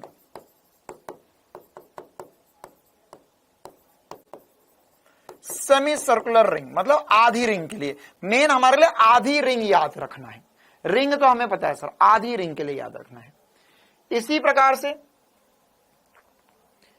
प्रकार से कोक क्या होता है, कोको कोला। अरे कैसे सवाल पूछते हो भाई तुम लोग, कोक क्या होता है, Coca Cola, Thums Up, Mirinda, Fanta, कभी नाम सुने हैं ऐसे कुछ, या पानी क्या लिखे आप, ये सी से और क्या होता है ना, कुछ भी लिख लो भैया, कुछ भी ठंडा है या आपको जो भी लिखना हो, कोको कोला ही लिख लो, वैसे ज्यादा बेस्ट है। देखो हाँ, एक बच्चे ने एकदम लेटेस्ट बना दिया, रब से दुआ करो ठीक है, ऐसा कुछ बना सकते हो। चल देखो, हाँ कॉफी ठंडी है, ओके, सी से कॉफी भी लिख लो, कॉफी, जैसी आपकी इच्छा हो। हाँ अब यहां पे एस मतलब स्फीयर, तो स्फीयर मतलब पूरे स्फीयर की जरूरत नहीं है, हमें हाफ स्फीयर की जरूरत है, तो उसे बोलते हैं हम हेमिस्फीयर, आधा स्फीयर। इसी प्रकार से डिस्क, तो हमें सेमी सर्कुलर डिस्क की जरूरत है, आधी डिस्क की जरूरत है ना, तो पूरे की जरूरत नहीं है। हमें पूरे का पता नहीं करना सर, पूरे का तो आता है, आधे का बताओ आप तो। ठीक है, इसी प्रकार से सी मतलब कोण, कोण मतलब आइसक्रीम वाला कोण, और टी मतलब ट्रायंगल, और एच मतलब हॉलो, खोखला है ना, खोखला हेमिस्फीयर। कि दो हेमिस्फीयर है हमारे पास है ना, एक ठोस है, एक हॉलो है, खोखला एक अंदर से। तो इसको याद रखना, एकदम आसान सा ट्रिक बता रहा हूं, कुछ ना करो आप, यहां पर लगा लो डैश डैश डैश, मतलब ये अनुपात है ना। अब बस गिनती लिखनी है। सर गिनती कैसी लिखनी है, मतलब गिनती कहां से लिखनी है, देखो अब अगर मैं सेमी सर्कुलर रिंग की बात करूं, सेमी सर्कुलर रिंग ये रहा हमारे पास, तो इसका है 2r/π, ठीक है। तो यहां से अब ये कैसे याद रखना हमें, देखो रिंग में ये तो पता है, रिंग में त्रिज्या होगी, हेमिस्फीयर में भी त्रिज्या होगी, इसमें भी त्रिज्या होगी, कोण में हाइट होगी, ट्रायंगल में हाइट होगी, तो यहां पे लिखना बस 2 3 4 4 3 2, बस ये आंसर आ गया, 2 3 4 4 3 2 है ना। अब यहां पे आर आर आर, ये कोण है तो एच, ट्रायंगल है एच, हॉलो हेमिस्फीयर तो आर। अब बस इसके नीचे नीचे के याद रखना पड़ेगा ना, थोड़ा तो तुम्हें भी मेहनत करना पड़ेगी, ठीक है। क्या, जैसे यहां पे ये 2r है, तो ये 2r, ये पाई 8 और 3 पाई, यहां पर पाई 8 और 3 पाई, बस इतना तुम्हें याद रखना पड़ेगा। ये सबके आंसर लिखे हुए, कैसे याद रखना है, आर ये 2 3 4 4 3 2, और उसके हमने त्रिज्या होगी तो आर, हाइट होगी तो एच, पाई 8 3 पाई, ये सबके सेंटर ऑफ मास आ गए, ठीक है। जैसे अगर मैं बात करूं रिंग के लिए, वलय के लिए, अर्ध वलय के लिए, तो अर्ध वलय के लिए हमारे पास 2r/π, ये 2r/π आ गया। हेमिस्फीयर के लिए, हेमिस्फीयर मतलब कि आधा हेमिस्फीयर, ठीक है, तो आधा स्फीयर, तो उसके लिए 3r/π, 3r/8 है ना। अच्छा यहां पे लिखा नहीं मैंने, बल्कि लिख देता हूं, ये सॉलिड है ना, ठोस के लिए बात कर रहे हैं, और वो हॉलो के लिए, हॉलो हेमिस्फीयर के लिए तो अलग से मैंने लिख दिया था, हॉलो के लिए।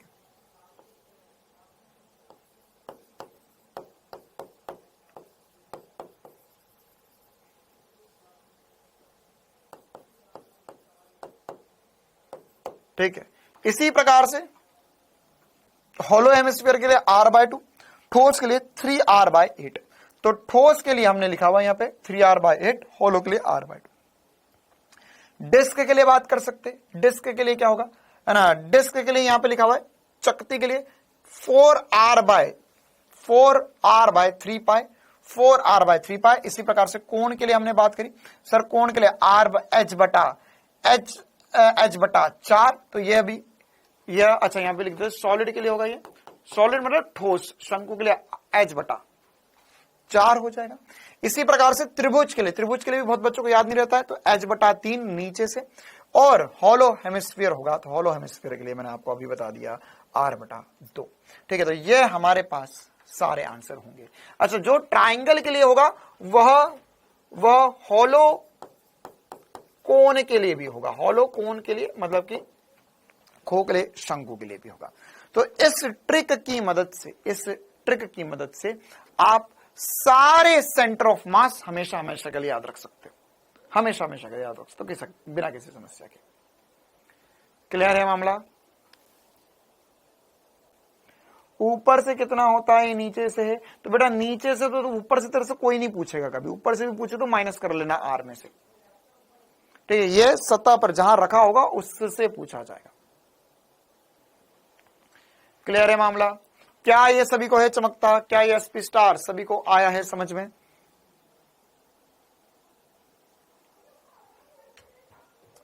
ठीक है, तो इस तरीके से हम सारे फॉर्मूले एक बार में याद रख सकते हैं, कोई दिक्कत वाली बात नहीं है। हाँ, ये सब कुछ नोट करना है। हिंदी में लिखवा दो यार, तेरी डिमांड ही नहीं खत्म हो रही है भाई, मैंने बोल के बता दिया ना, लिख ले खुद से। 5वीं कक्षा में है क्या कि जब तक टीचर बोर्ड पे नहीं लिखेगा तब तक तू कॉपी में नहीं लिखने वाला? नहीं, मैडम ने, सर ने तो बोर्ड पे लिखा ही नहीं, तो मैं अपनी कॉपी में कैसे लिख लूं? कॉपी भी दे देना, चेक भी कर लूंगा मैं, टिक भी लगा दूंगा तुमने क्या क्या लिखा, सही लिखा या नहीं लिखा। ठीक है, फिर से बता देता हूं क्या क्या याद रखना है। रायता सबसे देसी, कोक ठंडी है, R मतलब रिंग मतलब आधी रिंग, S मतलब स्फीयर मतलब कि आधा स्फीयर, फिर D मतलब डिस्क आधी डिस्क, कोन तो पूरा ही होता है। ये चारों सॉलिड थे। इसके बाद में हॉलो मतलब खोखला, तो त्रिभुज हो सकता है या खोखला कोण हो सकता है और खोखला गोला। कैसे याद रखना है? 2 3 4 4 3 2, 2 3 4 4 3 2, और नीचे बस इतना याद रख लो, इसको 5 बार बोलोगे याद हो जाएगा, पाई 8 3 पाई, पाई 8 3 पाई, पाई 8 3 पाई, पाई 8 3 पाई, बस ये हमारा आंसर है। क्लियर है? तो ये स्टेटमेंट से आप सारी चीजें हमेशा के लिए याद रख सकते हो। तो अब आपको क्वेश्चन कैसे आएंगे, ऐसे मिला जुला के आ सकते हैं कि एक ये लगा दिया, एक वो लगा दिया, इनका सेंटर ऑफ मास बताइए, तो ऐसे आप निकाल सकते हो जैसे मैंने अभी आपको बताया था। चलो आगे बढ़े, आ गया समझ में? हाँ, पाई 8 3 पाई, पाई 8 3 पाई। चलो, तो अब उसके अलावा और कैसे क्वेश्चन हो सकते हैं? अच्छा, एक और लास्ट बात, कभी कभी ऐसा भी हो सकता है कि आपको, ये किसमें होगा, ये वलय और चकती में ऐसा हो सकता है कि आपको पूरी या अर्ध वलय या अर्ध चकती ना देते हुए ऐसी दे दे, यह 45 डिग्री का कोण बना दे बीच में, है ना, या आपको क्वेश्चन में बोल दे, क्वेश्चन में आपको बोला कि जैसे ये वाला क्वेश्चन, वैसा शायद वही है, हाँ ये वही क्वेश्चन है कि हमारे पास एक वलय रखी, क्वेश्चन में आपको बोलेगा कि आपको एक वलय रखी और एक वलय जो है वह वलय का एक टुकड़ा है और ये केवल एक चतुर्थांश में आ रहा है, इसका सेंटर ऑफ मास बताइए कहां होगा, इसका सेंटर ऑफ मास बताइए कहां होगा। तो इस प्रकार की चीजें भी पूछा सकते हैं। पूरा गोल भी नहीं है सर, 1/4 है, आधा होता तो पता होता, यह 1/4 है, तो इसका सेंटर ऑफ मास कैसे निकालेंगे? तो इसका सेंटर ऑफ मास निकालने का एक ही तरीका होता है। क्या करना होगा कि यहां पर यह एक लाइन ऐसी खींचो, मतलब ऑब्वियस बात है, सेंटर ऑफ मास कहां थे? सममित रेखा पर। तो क्या ये 45 डिग्री पे इसकी सममित रेखा हो जाएगी? सर ऊपर और नीचे, ऊपर और नीचे, ऊपर और नीचे, इसमें द्रव्यमान बराबर होंगे। क्या आपको अगर कोई भी टुकड़ा दिया जाए उसकी सममित रेखा बना सकते हो? बिल्कुल सर बता सकते, बीच में से एक लाइन खींचनी है। तो इसका सेंटर ऑफ मास 110% यहीं कहीं पर आएगा, यहां कहीं पर आएगा। अब कैसे निकालेंगे सेंटर ऑफ मास? तो यहां पर अब ये जो अर्ध कोण होता है ये तो हमारे पास 45 डिग्री आ गया। तो इसके लिए मैं बस फॉर्मूला बता रहा हूं आपको कि यहां से जो सेंटर ऑफ मास होता है वो होता है r sin थीटा बटा थीटा, और अगर चकती होगी तो 2r sin थीटा बटा 3 थीटा हमारे पास फॉर्मूला होता है इसका। जैसे एक बार मैं आपको करके बताता हूं कि अगर हमारे पास ये वलय है तो इसमें सेंटर ऑफ मास का जो फॉर्मूला होता है वो होगा r sin थीटा अपॉन में थीटा, है ना। ये जैसे यहां पे लिखा हुआ है sin थीटा अपॉन में थीटा। अच्छा, सबसे पहली बात ये फॉर्मूला लगाऊं उससे पहले ये बता दो कि क्या ये थीटा खुला थीटा कहलाएगा, और आप इसे रेडियंट में रखोगे या डिग्री में रखोगे? रेडियन में रखोगे या डिग्री में रखोगे? क्या यह थीटा खुला थीटा कहलाएगा?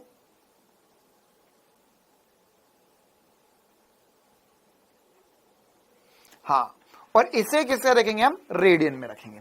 अच्छा चलिए, तो सेंटर ऑफ मास 110% यहां कहीं आएगा। इसको मैं थोड़ा सा और बड़ा कर देता हूं ताकि हम लोगों को और फील आ पाए इस चीज का। तो सेंटर ऑफ मास जो है उसकी ये दूरी कितनी होगी? तो यहां से ये जो दूरी होगी, इसके केंद्र से जो दूरी होगी वो निकाल रहे हैं। तो ये कितना हो जाएगा? ये हो जाएगा r, त्रिज्या है सर, साइन 45। अच्छा, थीटा का मान क्या होगा?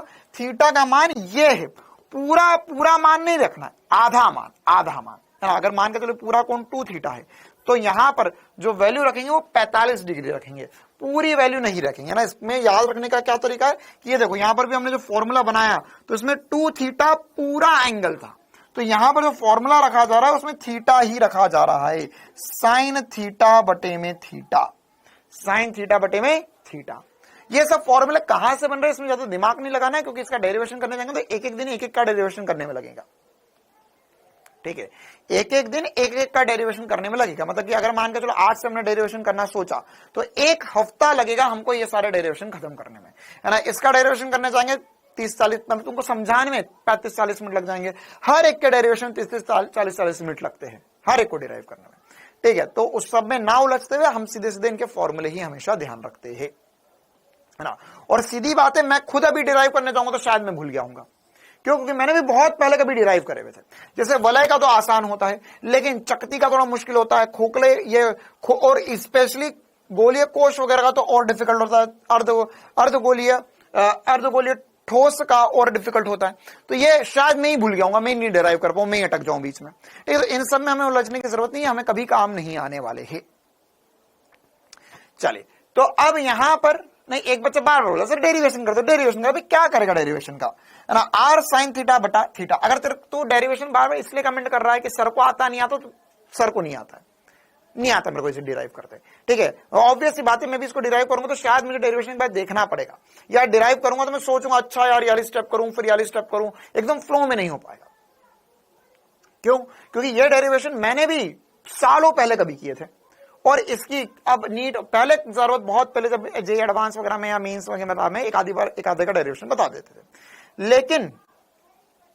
लेकिन यह डेरिवेशन अभी हमें किसी काम के नहीं आते। चलिए, तो अब ये वाला क्वेश्चन हम कंप्लीट कर देते। यहां पर हम लिखेंगे साइन 45 डिग्री बटे में थीटा। अच्छा, साइन 45 की जगह मैं इसे पाई बाय 4 ही रख दूं, ज्यादा अच्छा है, बटे में पाई बाय 4। थीटा की वैल्यू कितनी है? पाई बाय 4 है। अच्छा, तो अब इसमें आंसर कितना आ रहा है? यह आएगा सर r इंटू साइन 45 कितना होता है? 1/√2 होता है, बटे में पाई बटे 4, तो 4 पलटी खा के ऊपर चले जाएगा। आंसर हो जाएगा यहां से 4r बाय √2 पाई। ये मेरा आंसर है, 4r बाय √2 पाई, है ना। ये भी पूरा आंसर नहीं आया, ठीक है। हमें पता चला है कि सेंटर ऑफ मास यहां से जितनी दूरी पर है वो दूरी 4r बाय √2 पाई है, 4r बाय √2 पाई है। सवाल में हमसे पूछे इसके निर्देशांक क्या होंगे, सवाल में ये पूछा है मुझे। ठीक है, क्या होगा, इसके निर्देशांक पूछे हमसे, निर्देशांक पूछे, मतलब कि यहां पर इसका x घटक और y घटक क्या होगा ये पूछा एक तरीके से। या आप ऐसा मान सकते हो कि हमसे ये बात पूछी गई है कि यहां पर अब हमें पता चला है ये x अक्ष है, y अक्ष है, यहां पर ये दूरी r पता चल चुकी है, कोण पता चल चुका है, अब हमें इसका x घटक और y घटक पता करना है। तो क्या मैं लिख सकता हूं, x घटक जो होगा वो r cos 45 होगा, cos 45 होगा, और साइन, और y घटक जो होगा वह r साइन 45 होगा। वैसे 45 डिग्री पर किस्मत वाली बात यह है कि दोनों वैल्यू सेम ही आएगी, तो एक सॉल्व कर लेंगे, दूसरे की वैल्यू अपने आप मिल जाएगी। तो कितना होगा यहां से, ये हो जाएगा सर, r की वैल्यू आई है हमारे पास, या ये दूरी आई है सेंटर ऑफ मास की 4r/√2 पाई इंटू 1/√2। तो ये √2 हो जाएगा, तो ये हो जाएगा 4r/2 पाई, या कट कर ये 2r/पाई हो जाएगा, और इसी प्रकार से ये भी 2r/पाई आ जाएगा। ये मेरा फाइनल आंसर रहने वाला है। ठीक है, फिर से देखो मैंने क्या किया, मजेदार सवाल है, मजेदार सवाल है, फिर से समझते क्या क्या हुआ है। क्वेश्चन में हमें बोला गया है कि यहां पर एक चौथाई वृत्त था, ठीक है सर, या हमारे पास एक चाप थी। अब इसमें हमें पूछा था कि इसका द्रव्यमान केंद्र कहां आएगा। तो द्रव्यमान केंद्र हम यह पता कर सकते हैं कि पूरा गोला होगा तो उसके केंद्र से कितना अंदर खसक गया, मतलब द्रव्यमान केंद्र कहां पर है इसका, द्रव्यमान केंद्र कहां पर है इसका। तो द्रव्यमान केंद्र जो है उसका वह कितने पर आएगा, यह फॉर्मूला होता है r sin थीटा बटे में थीटा। क्या होता है, r sin थीटा बटे में थीटा। तो अब यहां पर अगर r sin थीटा बटे में थीटा है फॉर्मूला, तो यहां से जो दूरी निकालेंगे हम, वो दूरी कितनी आ गई, वो देखिए r sin 45 बटे में 45, यह हो जाएगा r√2 बटे में 4 पाई। तो ये दो पलटी के ऊपर जाएगा, तो ये जाएगा 4r/√2 पाई। क्या हो जाएगा, 4r/√2 पाई हो जाएगा। अब हमें क्वेश्चन में बोला था कि इसके निर्देशांक क्या होंगे, मतलब x में कितना है और y में कितना है। तो कैसे पता करेंगे, ये पता करेंगे हम, x बराबर होगा r cos 45 और y बराबर होगा r sin 45। ठीक है, 45 डिग्री साइन में करो, cos में करो, सेम ही वैल्यू आती है। तो यहां पर हो जाएगा 4r/√2 पाई इंटू 1/√2, √2 2 बन जाएंगे, ये हो जाएगा 2 डिवाइड होगा तो 2r/पाई मेरे पास आंसर आ जाएगा। ठीक है, हमें पता है कि सर अगर ये वाली दूरी हमें पता है r, तो इसका इधर करेंगे तो cos आ जाएगा, तो cos 45, और सामने वाली दूरी sin 45 होती है। ठीक है, हाँ, ये सेंटर ऑफ मास में यार चीजें रटना तो पड़ेगी, याद तो करना पड़ेगा इन सबका सेंटर ऑफ मास, तभी बात बनेगी। क्या ये सभी को क्लियर है मामला, क्या सभी को ये सारी बातें क्लियर हैं। तो इसी प्रकार के सवाल आपको होमवर्क में भी मिलेंगे। अब इस सब में एक बात कहीं खो गई है, कौन सी बात, हमने जब स्टार्ट किया था तो सर स्टार्टिंग में ये वाला फॉर्मूला पढ़ा था, ये तो कभी काम ही नहीं आया। बस वही मैं बोल रहा था कि ये वाले फॉर्मूले पे बेस केवल एक ही क्वेश्चन होता है, एक ही क्वेश्चन होता है, उसके अलावा ये फॉर्मूला कभी काम नहीं आएगा हमें, है ना, ये फॉर्मूला कभी काम नहीं आएगा हमें। हमारे पास इसी फॉर्मूले से डिराइव कर करके सारे फॉर्मूले बने हैं जो हमने याद किया, आज ट्रिक से भी याद करे और उनका सेंटर ऑफ मास भी निकाल कर देखा हमने।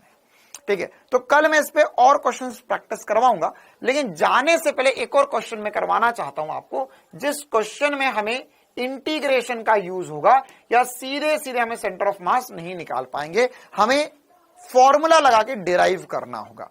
तो ये डेरिवेशन वाला एक क्वेश्चन हम करेंगे। ठीक है, देखिए एक लास्ट सवाल है आज की क्लास का।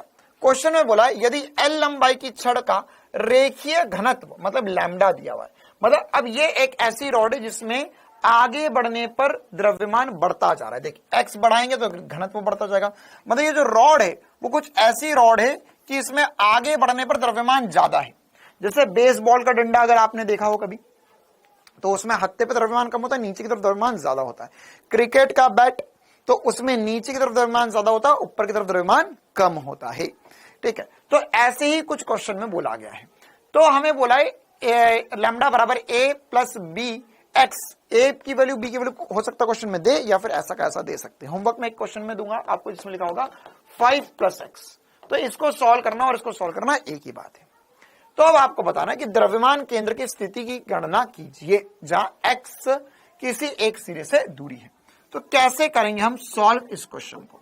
बस एक ही प्रकार का ऐसा क्वेश्चन है, इसके अलावा ऐसा कोई क्वेश्चन दूसरा नहीं है। क्वेश्चन में जब भी हमें लैम्डा दिया जाए a प्लस बी एक्स के रूप में, मतलब क्या है, लैम्डा एक्स पर निर्भर कर रहा है, लैम्डा एक्स पर निर्भर कर रहा है, तो कैसे करेंगे सॉल्व? तो यहां पर अब हमें इंटीग्रेशन का सहारा लेना पड़ेगा। क्यों लेना पड़ रहा है इंटीग्रेशन का सहारा? क्योंकि देखो क्या हो रहा है, क्या हो रहा है, देखो ये ऐसा है, यहां पर जैसे जैसे आगे बढ़ते जा रहे हैं, ये वैसे पूरा एक समान रूप से द्रव्यमान वितरण जो भी आज पूरा, उन सब में इंटीग्रेशन का सहारा इसलिए लेना पड़ रहा है। क्यों? क्योंकि देखो जैसे जैसे हम आगे बढ़ते जा रहे हैं तो क्या होगा, सर यहां पर ये द्रव्यमान है, अच्छा इसका द्रव्यमान केंद्र x1 पर है, ये द्रव्यमान है, इसका द्रव्यमान केंद्र x2 पर है, ये वाला द्रव्यमान है, इसका द्रव्यमान केंद्र x3 पर है, ये द्रव्यमान है, इसका द्रव्यमान केंद्र x4 पर है। तो अगर आप हर एक टुकड़े का द्रव्यमान द्रव्यमान द्रव्यमान जोड़ोगे जोड़ोगे जोड़ोगे तो ऐसे तो तुम्हारी 7 पुश्तें निकल जाएगी। तुम m1 x1 plus m2 x2 plus m3 x3 plus m4 x4 बड़े में m1 plus m2 plus m3 plus करते रह जाओगे। क्यों? तुम्हें हर एक टुकड़े का द्रव्यमान इंटू दूरी द्रव्यमान इंटू दूरी द्रव्यमान इंटू दूरी द्रव्यमान इंटू दूरी द्रव्यमान ऐसा करता रहना पड़ेगा। तो इसका क्या समाधान है? इसका एक ही समाधान था जो हम पहले से सीखते आए थे, इंटीग्रेशन। एक ही समाधान था जिसका नाम था इंटीग्रेशन। ठीक है, तो इंटीग्रेशन क्या होता है? इंटीग्रेशन हमें बचाता है। कैसे बचाता है? मैं वो वाला फॉर्मूला फिर से डिराइव कर देता हूं क्योंकि मुझे पता है थोड़ी देर में तुम भूल जाते हो ना, गजनी टाइप लोग हो तुम। तो उसका इंटीग्रेशन कैसे किया था? मान के चलो यह x दूरी पर एक डीएम द्रव्यमान है, तो इसका सेंटर ऑफ मास कहीं इसके केंद्र पर होगा, इस छोटे से टुकड़े का सेंटर ऑफ मास इसके केंद्र पर होगा। तो इतने का सेंटर ऑफ मास निकालेंगे हम, तो क्या हो जाएगा? ये हो जाएगा सर डीएम या एक्स डीएम बटे में डीएम। ठीक है, अब ये सारे छोटे छोटे छोटे छोटे छोटे छोटे छोटे टुकड़े जोड़ दो, मतलब इनका इंटीग्रेशन कर दो, और ये फॉर्मूला हमने बनाया था। फिर मैंने आपको बताया कि यार इसमें हम क्या कर सकते हैं, एक्स की जगह हम या डीएम की जगह हम लैम्डा डीएक्स भी लिख सकते हैं, क्योंकि लैम्डा क्या था? डीएम बटा डीएक्स था। तो यहां पर हमने सीखा था कि सर यहां हम इसे लिखेंगे लैम्डा डीएक्स। क्यों लिखा लैम्डा डीएक्स? अब अगली बात ये आती है, बटे में लैम्डा डीएक्स क्यों लिखा था ये?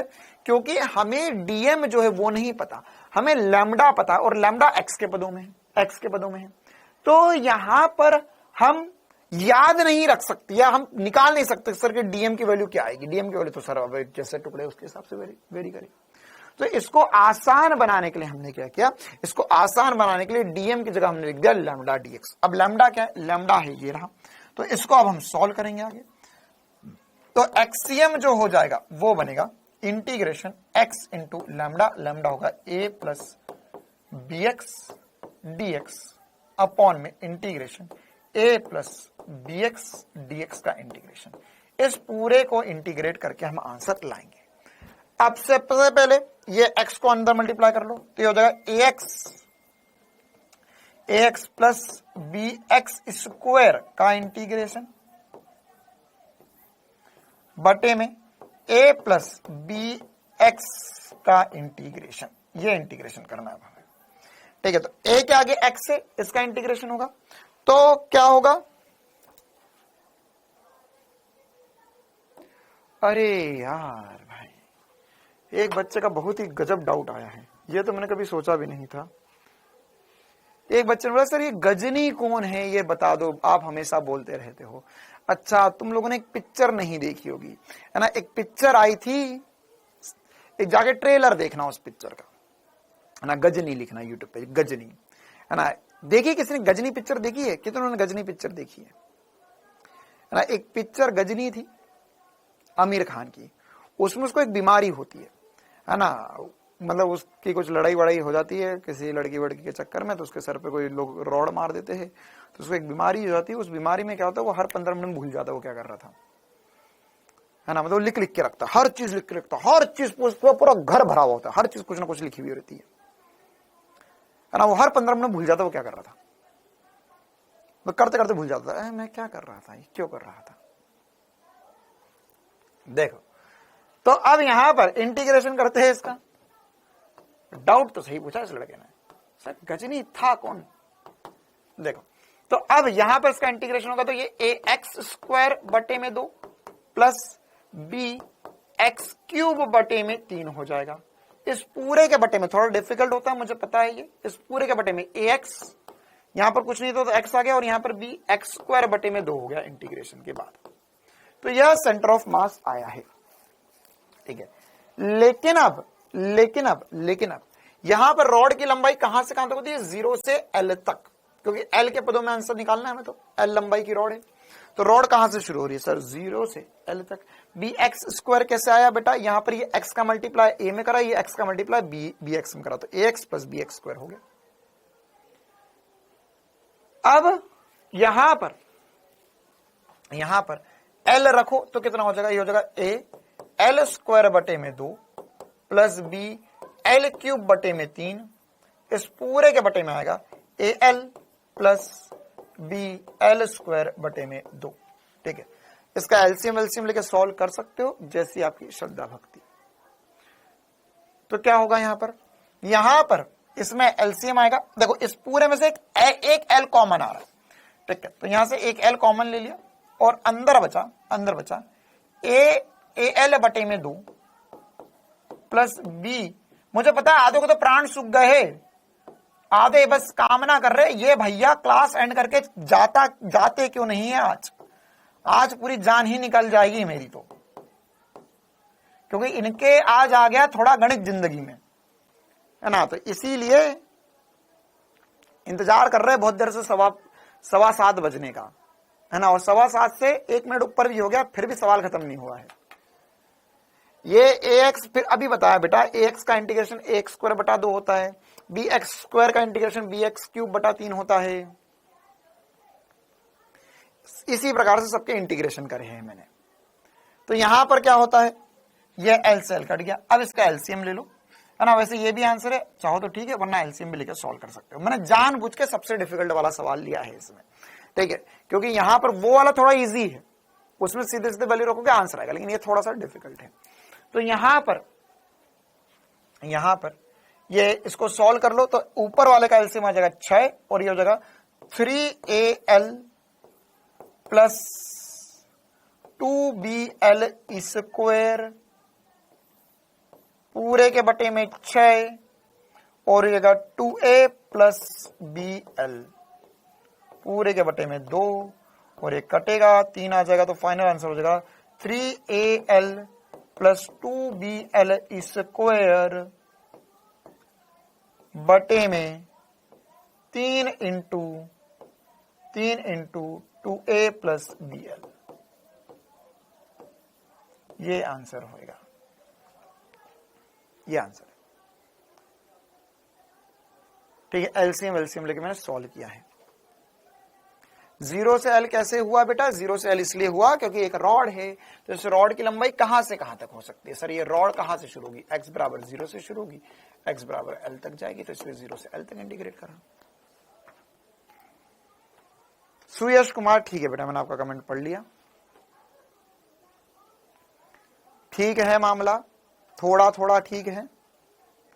Then what is this calculation, is the calculation, this is the 6 कैसे आ गया, is the 6 is the LCM, 3 और 2 का एलसीएम इज द 6, 3 इधर मल्टीप्लाई, इधर 2 मल्टीप्लाई, फिर उसके बाद में नीचे कैंसिल इज द, एक बार सॉल्व करोगे तब आएगा।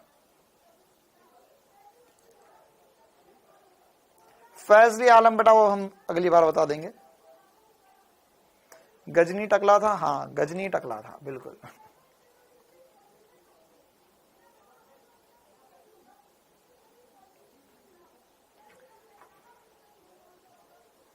ठीक है, नीचे 3 कहां से आया, ये कटा, ये 2 है, ये 6 था, ये कटा तो ये 3 आया और ये 3 नीचे चले गया। चलिए, तो कैसे करना था इस क्वेश्चन को, इसमें इंटीग्रेशन करना था, लैम्डा की वैल्यू दी हुई थी, लैम्डा की वैल्यू ax प्लस b दी हुई थी, इस x को मल्टीप्लाई करा तो ये होगा ax square plus bx square, ax plus bx square और ये हो गया a प्लस bx, इंटीग्रेशन करा, इंटीग्रेशन करके ये आया और उसमें 0 से l वैल्यूज रखी है, बस मैंने बस सॉल्व किया है और कुछ नहीं करा है, ठीक है। थोड़े प्राण पखारू होने वाला क्वेश्चन था, लेकिन हमें करना होगा, है ना। करना होगा, हम भाग नहीं सकते इस चीज से। वैसे कोई दिक्कत नहीं, भाग सकते हो, भाग जाओ, नीट से दूर भाग जाओ, हर किसी से दूर भाग जाओ, फिर ना तो नीट मिलेगी, ना तो एग्जाम होगी, ना तो एमबीबीएस कर पाओगे। चलिए, तो आज की क्लास थोड़ी सी तूफानी थी। आज बहुत सारी चीजें याद करने वाली है। वैसे मैंने सब कुछ कंक्लूजन तुम्हें बता दिया, ये एक बार याद कर लेना, और उसके बाद में हम इस पर और भी कुछ छोटे छोटे सवाल बहते हैं हमारे, जो अगली क्लास में हम एक बार ट्राई करेंगे ना। ये आपको होमवर्क में इस प्रकार के क्वेश्चन होंगे, कर लेना। मैं कल की क्लास में भी करवाऊंगा आके। खंडित वस्तु का द्रव्यमान केंद्र देखेंगे और कल द्रव्यमान केंद्र की गति देखने वाले। चलो ये हटा देते भाई, चलो रहने दो, कोई दिक्कत नहीं। हाँ,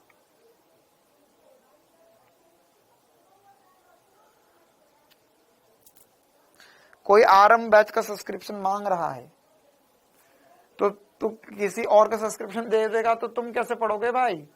तुम्हें नहीं पढ़ना तो बात अलग है।